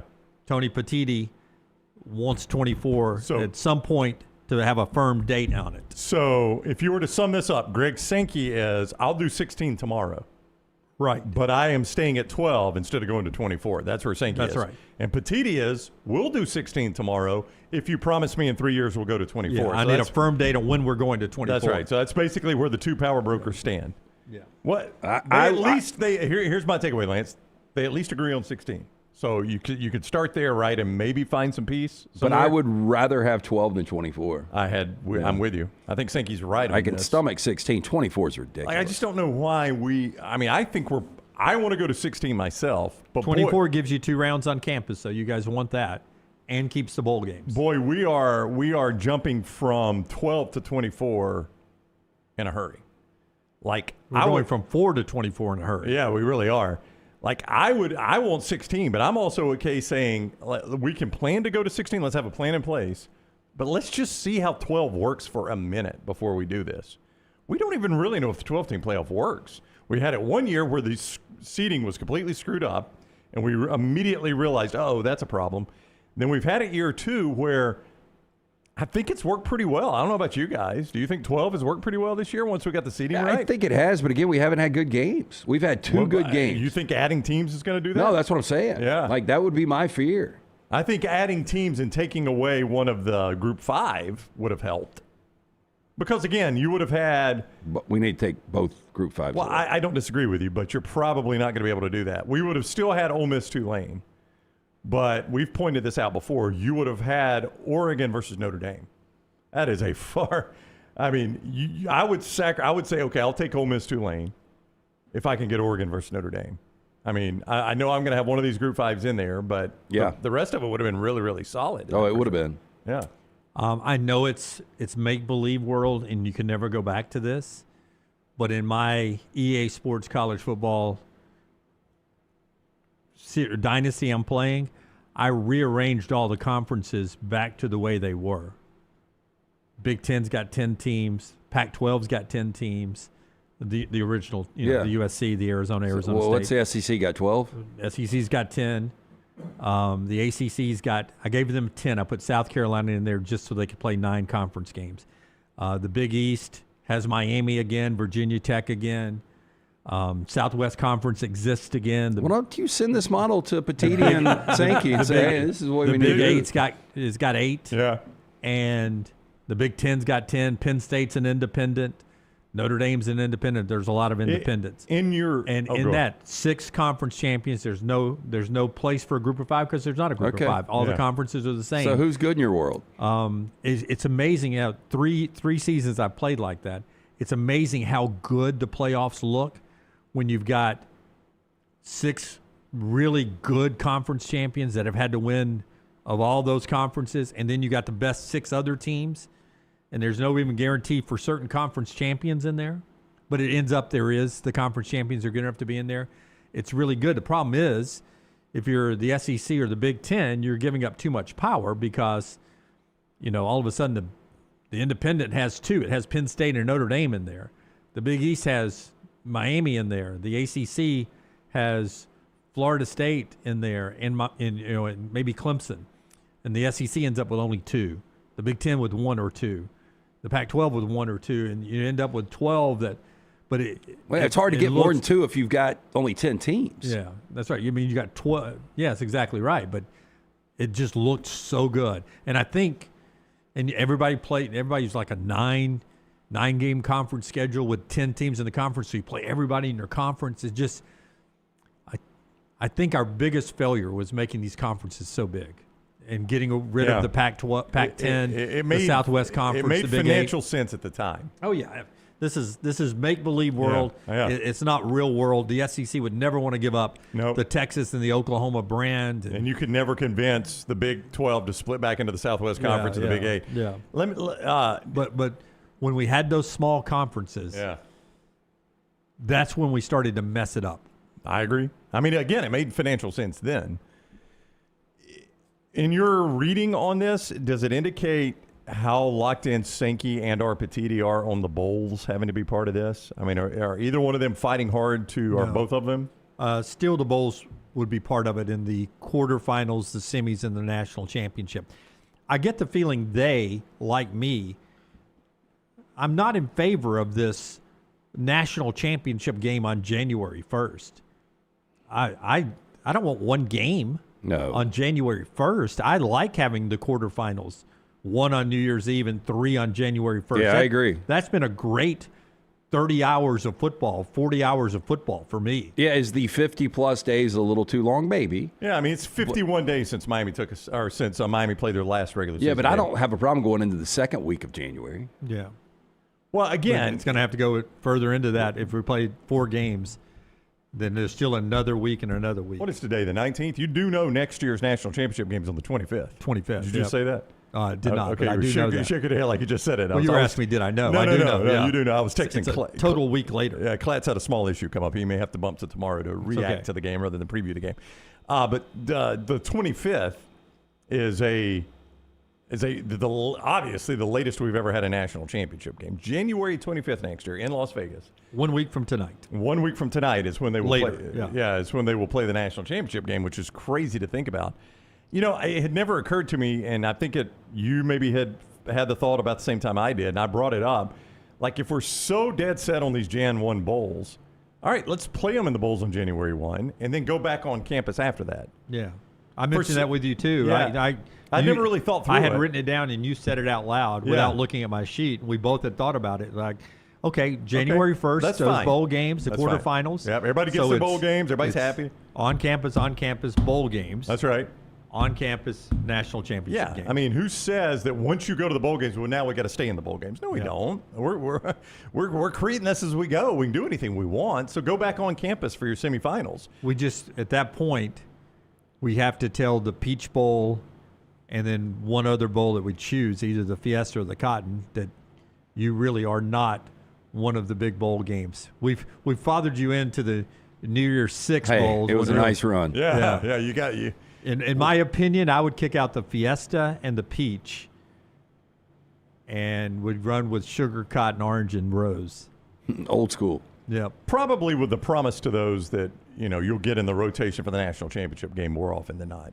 Like if you kick them out, those are still good spots. Well, I mean, I don't particularly like Phoenix. No, it's a horrible stadium. It's a horrible stadium, Yep. but Atlanta's a great spot for the national championship game. It's a great stadium, easy travel town, tons of hotels right by the stadium. Not the best weather, but you're not always going to get good weather. We've done this thing in Indianapolis too. It wasn't great weather. I just maybe that's what you do. Maybe you as you rotate off of the four, you get the national championship game. Yep. And then as you come off the national championship You're back game, in the rotation. You are the one that's out that year. Yeah. So you get the best two teams left out of the playoffs. And the Rose stays in it the whole time because the Rose doesn't even want the national championship game. Yep. Like apparently the topic has been broached for the Rose Bowl. Like you could still have your January 1 game and also a national championship game. We're like, nope, No, they don't bid on it. They don't bid on it. We don't even Yep. want to bid on it, yeah. Yep. Which, by the way, I'm okay with. I'm just pointing out that you wouldn't even have to make an allowance for the Rose Bowl to get the national championship game. They don't even want it. Yeah. All those discussions going on. Friday's a deadline, self-imposed deadline by ESPN and ABC. They've already moved it once. They could move it again if they had to, I guess. But at some point, they've got to make a decision, and SEC Commissioner Greg Sankey and Tony Petitti of the Big Ten will eventually make that decision. But tonight we play a national championship. Back to the podium with Curt Cignetti, Fernando Mendoza, and Mario Cristobal after LT tells us about our friends at Hemphill. Hemphill Services, the name Birmingham has trusted since 1954 for plumbing, heating, cooling. Look, you hate when these issues come up, but it's going to happen over the life of your home or business. You need to have someone you can rely on. That is Adam, Chad, Andrew, the guys there. Make sure you tell them the next round sent you. 205-229-2090. Hard to stop a train. For more information, hemphillservices.com. All right, so Curt Cignetti, LT mentioned this earlier. All of a sudden, because LT has tabbed him the best coach active in college football right now, and he does have the best winning percentage active in college football right now, that there are people already hoping that he one day will leave this job and go to the NFL. Curt Cignetti was asked about that yesterday. If the NFL coaching job ever opened up, would you consider taking a job in the NFL, jumping there? I know you said you're just kind of loving the moment with everything, so. I mean, I'm not an NFL guy. I made that decision a long time ago when I went with Chuck Amato to NC State in 2000. I had a chance to go with the Packers, Tom Rosley, Mike Sherman. Favre was in his heyday, kind of like an assistant. I think Darrell Bevel got the job. Ended up taking the job. I declined the opportunity. I almost took it. That's when I made the final decision. And I've always been more of a college football guy. That's Curt Cignetti on whether or not he will go to the NFL. One more soundbite here as we discuss tonight's game.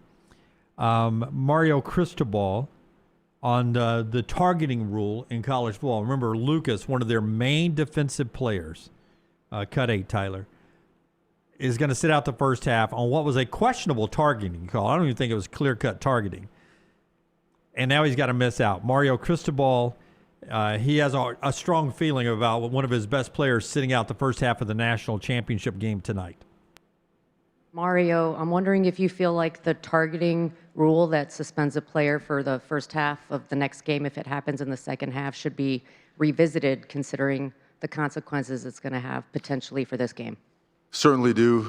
We feel that it was unjustly administered, and now it impacts the last game of the season.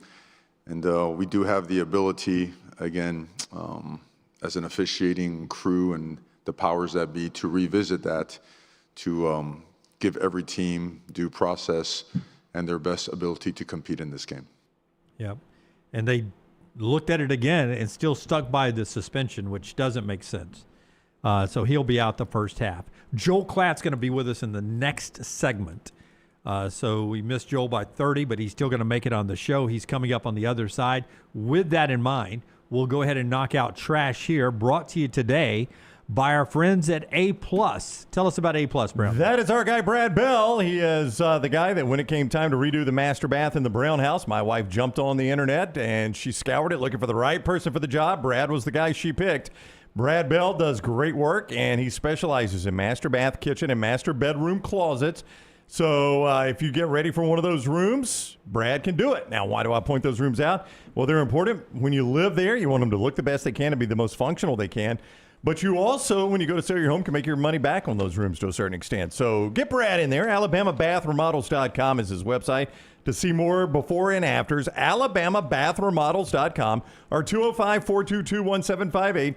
205-422-1758 for Brad Bell and AlabamaBathRemodels.com. Hey, is the judge still alive? No, he passed away last Monday. So there you go. Are you serious? Yeah, 83. Here we go. Look at Ryan Brown. No, he really did. I can't believe you just did this. I can't believe this twice now. LT's Trash is presented by Bud Light. Easy to drink, easy to enjoy, and Mom is hanging on by a thread. Easy now. So on Tuesday, officers responded to the Palms of Emerald Coast massage parlor due to a report of a battery on a Department of Health employee. Now, according to the Fort Walton Beach Police Department, the employee was conducting a routine inspection when, can't make this name up, Fang Wang, a massage parlor employee, became upset and started yelling at the inspector. Police said Wang tried to force the inspector out of the business. When officers tried to detain Wang, she started defecating towards the officers in an attempt to avoid being arrested. Everybody Wang Dong. That was another problem I had with the Seven Kingdoms last night, is they got the knight on the side of a tree just showing him just like he's got Montezuma's revenge, just shitting on a tree. Defecating towards someone is bad. Yeah. I don't need to see it, though. I don't need to see it. Now, the Fort Walton Police Department said this was a follow-up investigation related to a search warrant previously served on this location when it was under the names Blue Bay Massage and Spa and New Magnolia Spa and Classy Spa. Classy. Where are you getting a massage today? I'm going to go to Classy Spa. Is it Fang Wang still there? Yeah. Turns out. You think Fang Wang's ever given the old happy ending? It's that smoke. I think that smirk says yes. Yes. So I don't know why you were out of the studio. I was reading this, and I told Brown, I was like, I don't know how these things happen, but 33-year-old Stephen Chase has revealed that after every surgery, by the way, he's got too many surgeries if he's talking about this. He's only 33. Surgery, yeah. He wakes up speaking fluent Spanish despite only knowing a, quote, low level of the language. Wow. If Brownie could only have more surgeries, he could get a degree from That Jack would be the State. key, wouldn't it? Yeah. Now, patients waking up from surgery after being pumped full of painkillers has produced a number of viral videos in the past. People have started spilling all their secrets or made up things that simply haven't happened. In the case of Stephen Case, a father from Utah, he wakes up from surgeries speaking Spanish for a little bit, and he's one of around 100 confirmed cases of this. That's right. Every time Chase goes under the knife for a surgery, he wakes up speaking Spanish. Quote, ever since I was 19, I've woken up from surgery speaking Spanish every time. The nurses ask me questions like, how are you feeling? Am I in pain? After waking up, I answer the questions in Spanish. See? Now, the father of three noted that he spoke Spanish at a low level in high school. That was years ago. Now he becomes fluent at a native level. He noted that he frequently heard the language around him while growing up. He spent a lot of time at his friend's house. His parents were always speaking Spanish. He never knew what anyone was saying, but he heard it all the time. As per Lad Bible, Chase has foreign language syndrome, which sees people switch from another language or accent for a period of time. This could be minutes or hours. For Chase, it typically subsides within an hour. Wow. A human brain's a weird thing, man. It really is. Some funny things. It really is. Yep. We just don't understand its actual power sometimes, I think. So, Jeeves, did you ever get into the Pokemon cards? I had a decent collection. Boy, my nephew was into them. Before it was like the cool thing to do was to open them up and then immediately sell them. Yeah. Armed gunmen robbed a popular Pokemon trading card shop in New York City, making off with more than $100,000 worth of collectibles during a packed community event. Give me the Pikachu or I'll make this bad. Police said 3 masked suspects stormed into the Poke Court in Manhattan's meatpacking district on January 14th, while employees, dozens of customers were inside for an arts and crafts night. Now, according to the investigators, suspects were dressed in black hoodies and masks. At least one of the men allegedly pulled out a handgun, threatened people inside of the store. As the robbery unfolded, surveillance footage shows 2 of the suspects stuffing backpacks with high-value Pokemon cards and collectibles, while also taking an undisclosed amount of cash from the register. Third suspect reportedly pulled down the front curtain and guarded the door, stopping anyone from leaving. Police say the entire robbery lasted less than 3 minutes. After the suspects fled, an employee locked the door and called 911.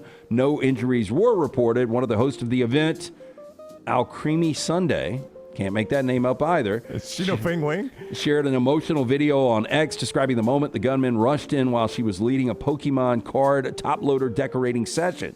Oh, Quote, no. "It breaks my heart," she said through tears. "Something as wholesome as arts and crafts for Pokemon cards could have something like this happen." Yeah, they are wholesome. Yep. I wonder who shed more tears, her or Josh Allen at the podium. Well, I hated to see that, Lance. Sometimes you have to beware of anybody that walks in. Is that a Pokemon Beware? Oh, yeah. And finally, another update on the Bear story that was evicted from the L.A. home. You guys remember this? My goodness, this Bear's I know. got more news coverage. Homeowner in Altadena, California, finally freed from the bear living under his home after threatening a lawsuit, but it seems like the bear may have simply just moved next door. California man Kenneth Johnson went viral in December of 2025 after revealing that this 550-pound black bear had been making its home in a crawl space beneath his house since Thanksgiving of that year. Both he and the California Department of Fish and Wildlife tried to do something about the situation. However, the CDFW eventually stopped intervening after their attempts failed, prompting frustration from Johnson.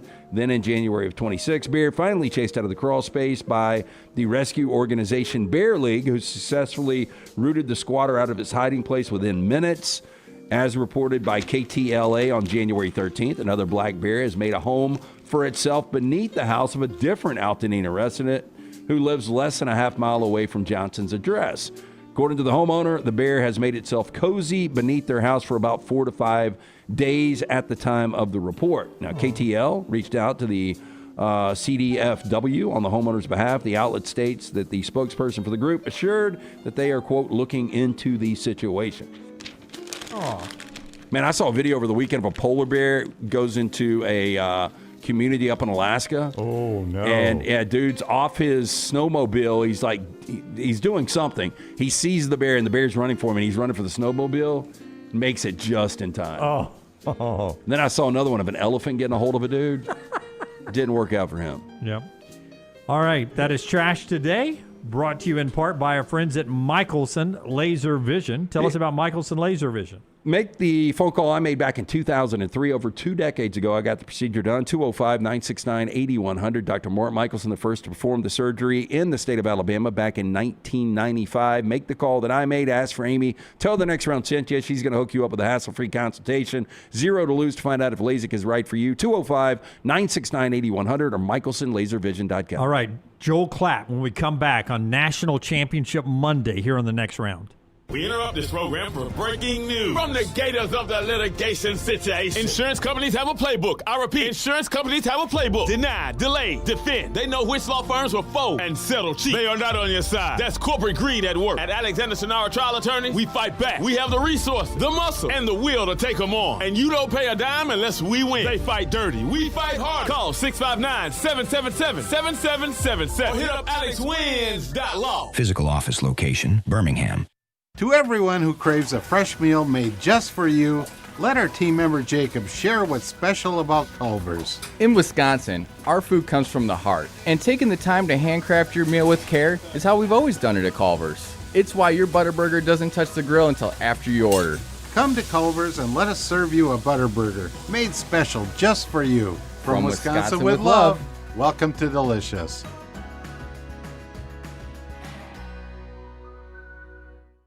It's the O'Reilly Auto Auto Parts World of Wheels, January 30th through February 1st at the BJCC. With customs, classics, hot rods, and more. Don't miss the Golden Riders motorcycle stunt team, plus BMX stunt teams performing outrageous stunts live. Friday, meet WWE star Rikishi. Saturday is Kevin Mack from Counts Customs. And Sunday, meet TV host Courtney Hansen. Bring the kids for free Hot Wheels racing, costume characters, rides, and more. Get discount tickets at all O'Reilly Auto Parts stores. Details at worldofwheels.net.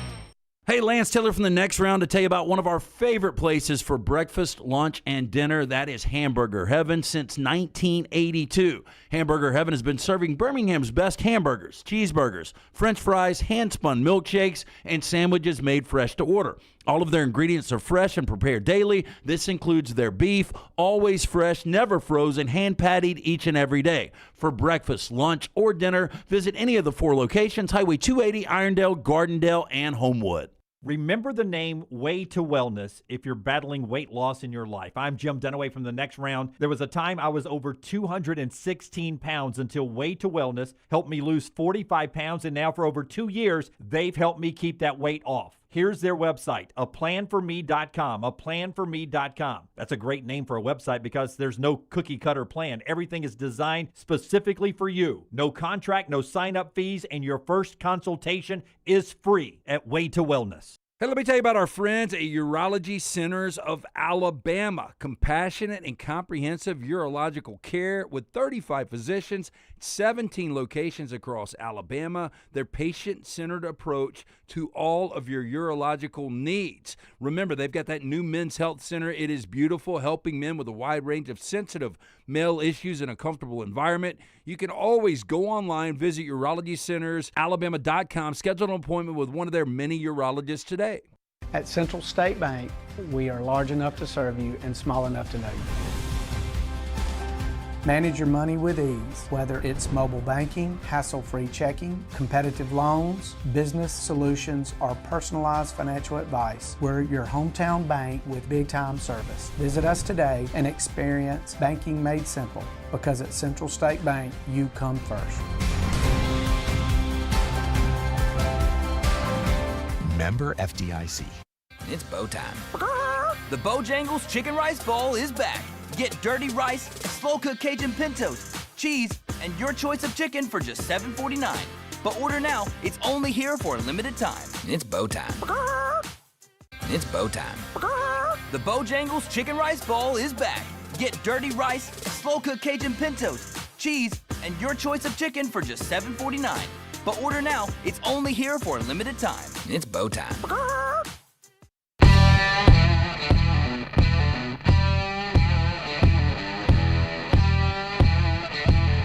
Joel Klatt scheduled to be with us here momentarily as we get ready for the national championship. I'm told the kick will be about 6:50 tonight. Pre-game's already ongoing. 7.5 is the point spread. You can get the plays at lanceslock.com. I can't wait to pick Klatt's brain right now about what he thinks, some final thoughts on possibly how Miami could pull the upset that no one, I think, is expecting anymore. Klatt's got on we need to send you one of our new sweatshirts. It's that brand you're wearing right there, Klatt, which I'm told they're big among the kids. The DP guy sent me this. Dude Perfect guys. So, okay. Yeah. We can't let Dude Perfect outdo us. Yeah, no, Legends is that's my first piece I got last week, and I like it. Yeah. Fits good. It's very comfortable. Yeah. I'm into it. All right, we'll send you one. I promise. Yeah, you're a Grayson guy if you're spending your own money. I know you. You're exactly right. Actually, Grayson is. It's good stuff. I love wearing Grayson. That's fair. That's fair. All right, tonight, everybody in the world feels like, I feel like anyway, thinks Indiana, this is just like, oh my gosh, who's going to beat Indiana the way they've rolled through this thing. We're just going to the party. Yeah, I mean, we got to watch the thing. It's our last college football game of the year. But if Miami has won. Can we just sit for a moment at like that sentence? It's insane. Yeah. It's insane, Joel. It's just wild. I know. I still, these 10 days, I've been sitting here and I'm like, Indiana is an 8.5 point favorite. I know that we've had big favorites in national championship games, but man, like the further we get away from this, let's just say that they win. The further we get away from this, the more we're going to marvel at what we're seeing. I think as we're in it, we're like, oh yeah, they're a really good team, and look at these transfers and blah, blah, and then 10 years from now, 20 years from now, we're going to think back on this era and be like, did that guy really just roll into Indiana and 2 years later play for the national title? I think it's pretty wild. I mean, 26 wins over the last couple of years. And I've proclaimed him the best coach in the moment right now in the NIL transfer portal.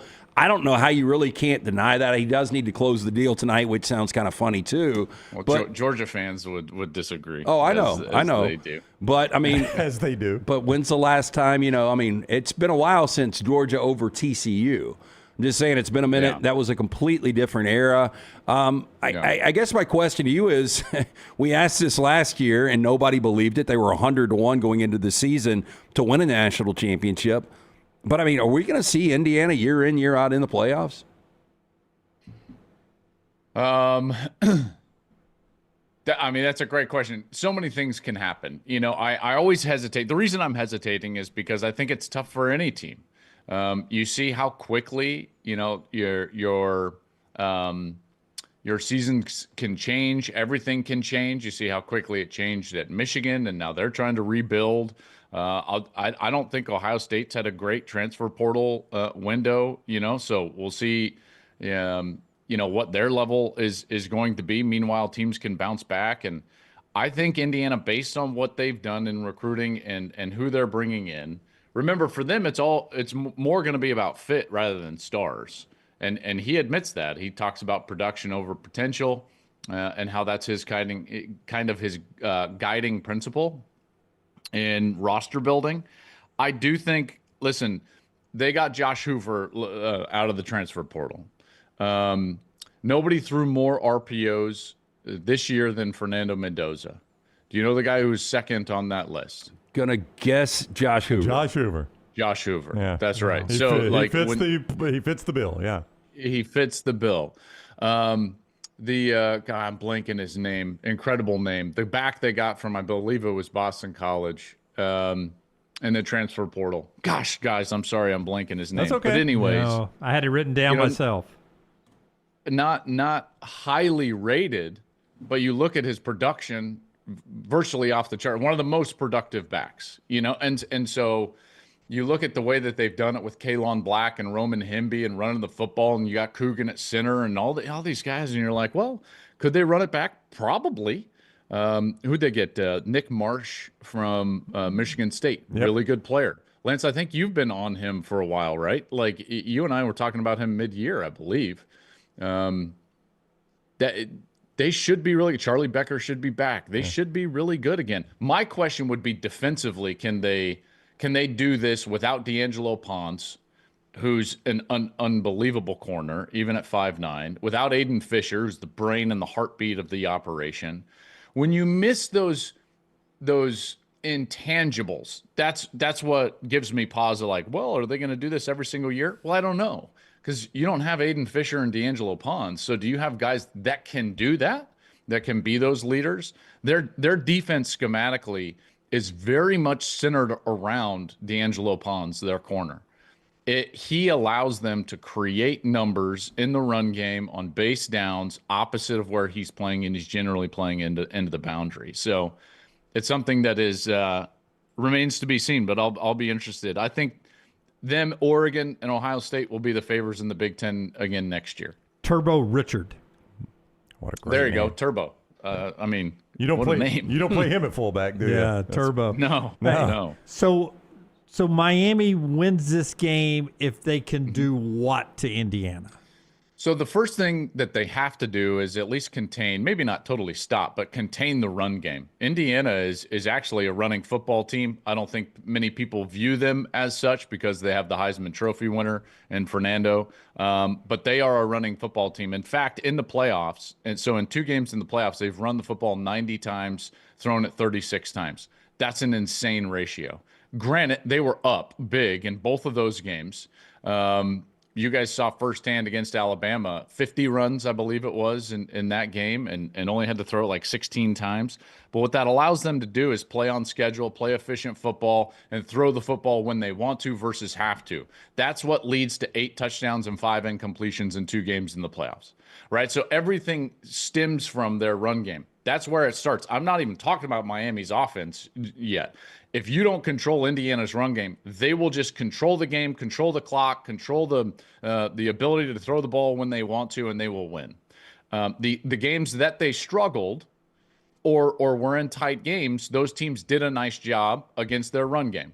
Iowa, Penn State on the road, Ohio State in the Big Ten championship game. So you've got to replicate that and what those guys were able to do.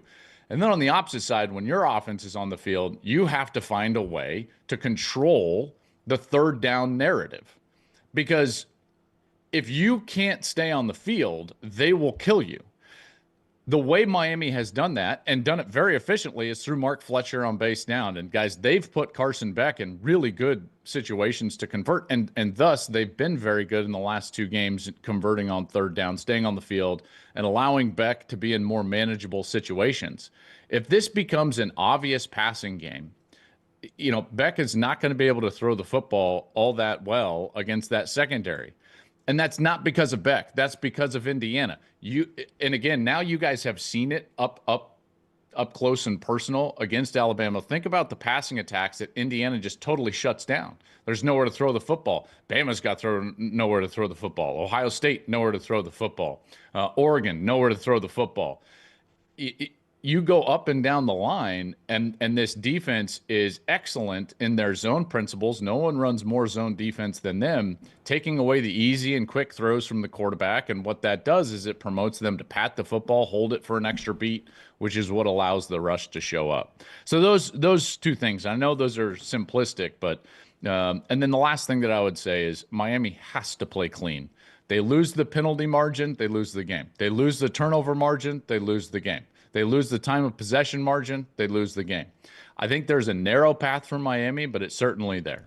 Off the top of your head, Indiana's closest thing they have faced to what Malachi Toney can do? Because, I know obviously those Ohio State receivers are fantastic, but they're not. Yeah, but they're not like Toney. That's right. They don't play that same game. Yeah. And everything, generally speaking, for Miami is at or near the line of scrimmage. Yep. Beck is only 1 for 11 on throws of 20 or more yards in the playoffs. Wow. And the one was the bust against Ole Miss. So, everything has to be at or near the line of scrimmage. So it's about tackling in space. That's what becomes the biggest premium for a defense when facing Miami, because so much is at or near the line of scrimmage with really phenomenal players. They make it tough for you. Ole Miss tackled really poorly, guys. Ohio State did an okay job, but didn't tackle ultimately as well as they probably wanted to. I thought Caleb Downs was incredible in that game, tackling in space. Nobody has missed fewer tackles than Indiana this year in college football. It's so crazy, guys. You bring up any type of situation, number that you would equate with solid coaching, Indiana is at or near the top. Penalties, at or near the top, meaning fewest penalties. Turnover margin, at or near the top. Third down conversions, at or near the top.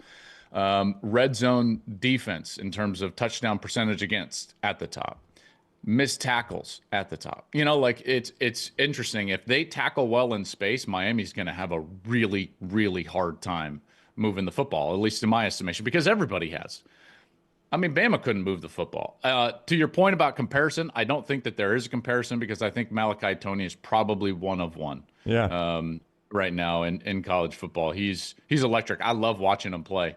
Can't wait to see him touch the football. He kind of makes everybody hold their breath, because it's like, what's he going to do? He almost broke the internet with an incomplete pass, with the one-hand catch where he didn't get his foot down, which was incredible. But he has to have a big day, and he's going to have to force some missed tackles in space. As good as Bain and Mendoza are, I think he's the most talented guy on the field, and that's hard to say with a true freshman. But freaking 129 targets this year and 0 drops, which is amazing. That's wild. So I want to throw a trivia question at you. The last Big Ten Heisman Trophy winning quarterback that started a national championship game against a team from Florida was?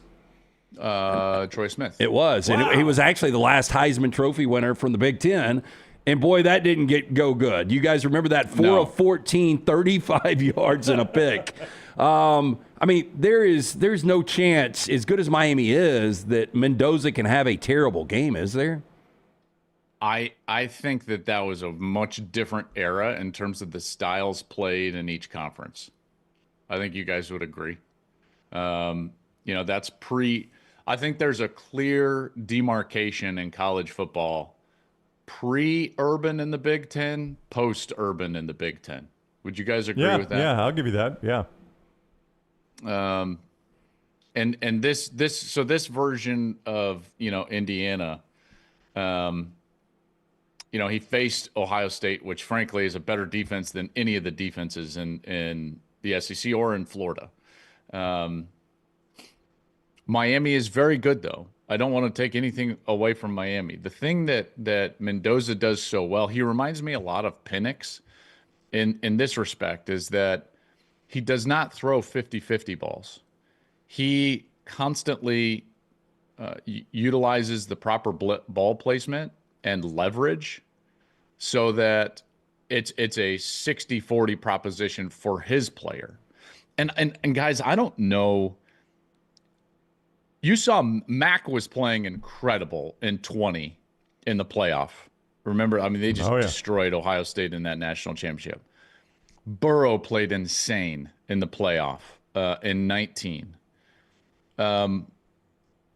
Mendoza is playing the best football at this juncture of the season since those guys did it in 20 and 19. He is exceptional with his ball placement, and I wouldn't expect him to go out there and lay an egg because he hasn't done it all year. And in fact, in the moments that he could, you could argue that he has struggled, like a late interception against Iowa, late interception, pick six actually against Oregon, late interception against Penn State. He bounced back in every one of those scenarios and led the game-winning score in the very next series. So I don't expect him to struggle, but we'll see because he hasn't seen Bain or Mesidor yet. And again, this goes back to the run game. If they can run the football, Bain and Mesidor are largely going to be neutralized. But if they can't, now it's an obvious passing situations, then Bain and Mesidor can get going. It all stems from the run game. I know that's so simple, but man, like if Indiana can run the football, they win the game. Away from the national championship game to the NFL, but only because you're a human. You covered him in college, and you played quarterback. Bo Nix, who's back in town here, his hometown, to have surgery. What he put on tape to win that game, and now to not be able to play next, as a guy who played the position and watched him do what he did over the weekend. What's your thoughts, your emotions? Not only that, I grew up in Denver, so like I am a Bronco fan. Breaks my heart, man. And yet, I don't mean to get too like grandiose. Like the things on this earth are not going to fulfill. And I think Bo knows that. Bo has spoke at the church that my dad is an elder at. It's called Cherry Hills Community Church now in Denver. Bo understands that. And I know that he's devastated right now, but like, all of this stuff is going to come and go. And I think that this is when it's really important where where your true citizenship lies and your true identity lies. Again, I don't mean to get into a big sermon. I feel terrible for him. As a Bronco fan, I'm crushed, all of this stuff. And yet like this, Bo Nix has already won. Like he is a believer, and he is saved through faith and by the grace of God and the blood of Jesus. And this is why you can't ultimately put all your happiness in these things on this world, because the truth of the matter is that you are either going to hurt because you don't have what you think that you want, or you're going to hurt because you got what you want and realize that it doesn't fulfill. And I think Bo knows that. I didn't expect to go in Wow. that direction. I didn't feel either. Terrible for Bo. No, Yeah, that was fantastic. I'm okay. Yeah. First child on the way. Yeah. It's a beautiful time to be Bo Nix and his wife. And you're only echoing what Sean Payton actually said. I don't know. We all focused on the first part of the second press conference where he says Bo is out. But then a reporter was like, well, it had to be a tough scene. He's like, I'm just paraphrasing here. I can't directly quote Sean Payton here. He's like, it wasn't as bad as you would think. Bo is, he goes, he's got a very strong faith, and he was there with his wife and his family, and, he was looking at a greater purpose in all this. So you're only echoing what the head coach of the Denver Broncos had already said. In conversations I've had with Bo and I have talked with each other about faith. And like I said, he spoke at my parents' church there in the Denver area. So I know that's the way that he feels. And I know that that's the way that he viewed. I spoke at length with him when I covered him in college about the way that he viewed his path and his trials. Guys, that wasn't a clean path through college for Bo. You guys know that better than anybody. Yeah. And we had an NIL deal with him, Klatt, and he got benched. Yeah. We had to bring him on still. Benched for TJ Finley. Yeah, he didn't just get benched. He got benched for TJ Finley. On our show every week, wild. he showed up on time. That's right. 5 minutes before time, making sure the lighting was good, hair comb, dressed properly. 5 minutes before time, he'd pop up on the preview screen you're on right now. So unlike me today? No.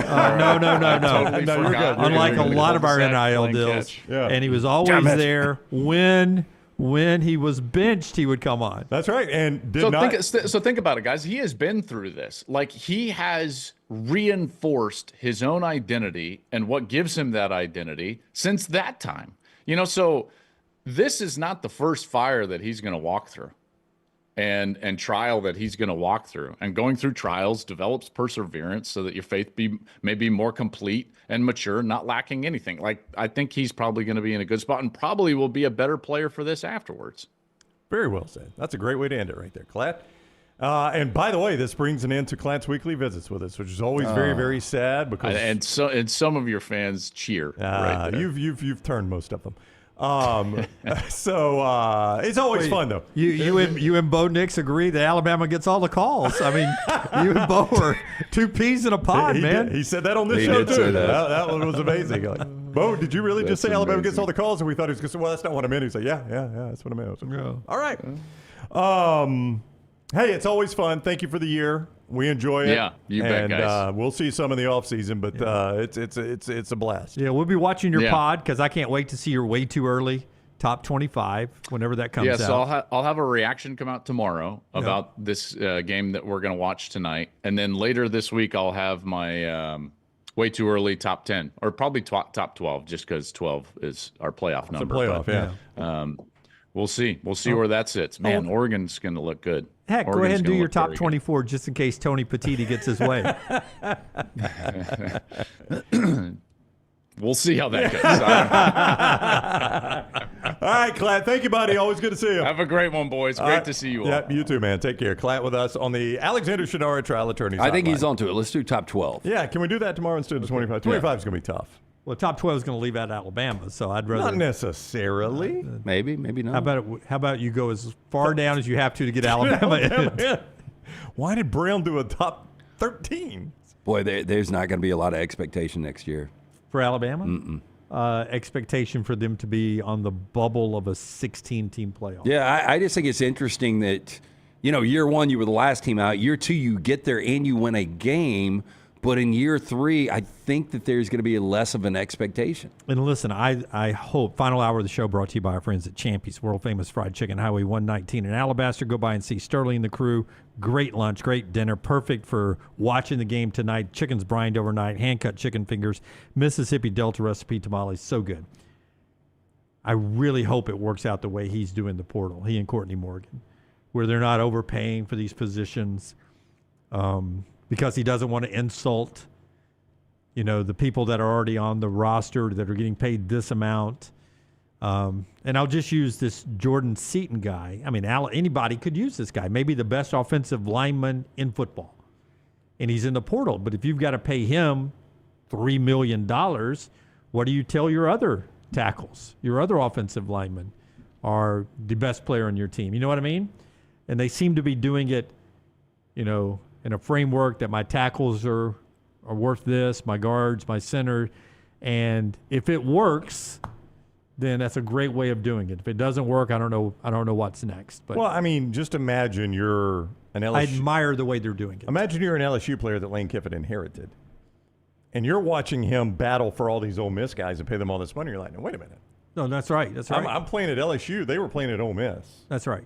And I'm getting at Colorado. Or Colorado, yeah. I was playing at LSU, and by the way, I played well last year. I mean, nobody dinged me on my film last year. You know, when they turned the lights on for me at Tiger Stadium, when we played a game there last year, you were turning it on for this guy on his visit. That is can be. I'm not saying it absolutely is, but can be tricky territory there for an existing roster. $3 million for an offensive lineman. Yeah, that's crazy. And he's touring around, and listen, if you've got it, I understand it. I'm not knocking that way. It just would be something admirable if it works the way Courtney and Kalen are doing this thing in Tuscaloosa. But it seems like that's what Alex and the guys at Auburn are going to do too. Yeah, it's too early to tell because he got so many South Florida guys. So but that's not what that's going to normally look like. But they are saying they don't want to pay a lot of upfront NIL money. That's what they're saying. You know, so if it works for both of them in the state that way, then I think that'd be a cool way for it to work. It's Seton back to him. The highest rated recruit ever in Colorado history because, Hunter and Shador had actually come in before. But Colorado, what do you do? Like, they talk about their Louis and all that kind of stuff, but you can't afford this guy. Yeah. And ironically, Prime has said he's trying to do it like Cignetti now, that they're trying to go fit and lesser stars, and he's trying to Cignetti model now. Everybody will. Yeah, everybody will. Yeah, it's copycat league. All right, that's our show today. Back with you tomorrow, 9 a.m. Central Time.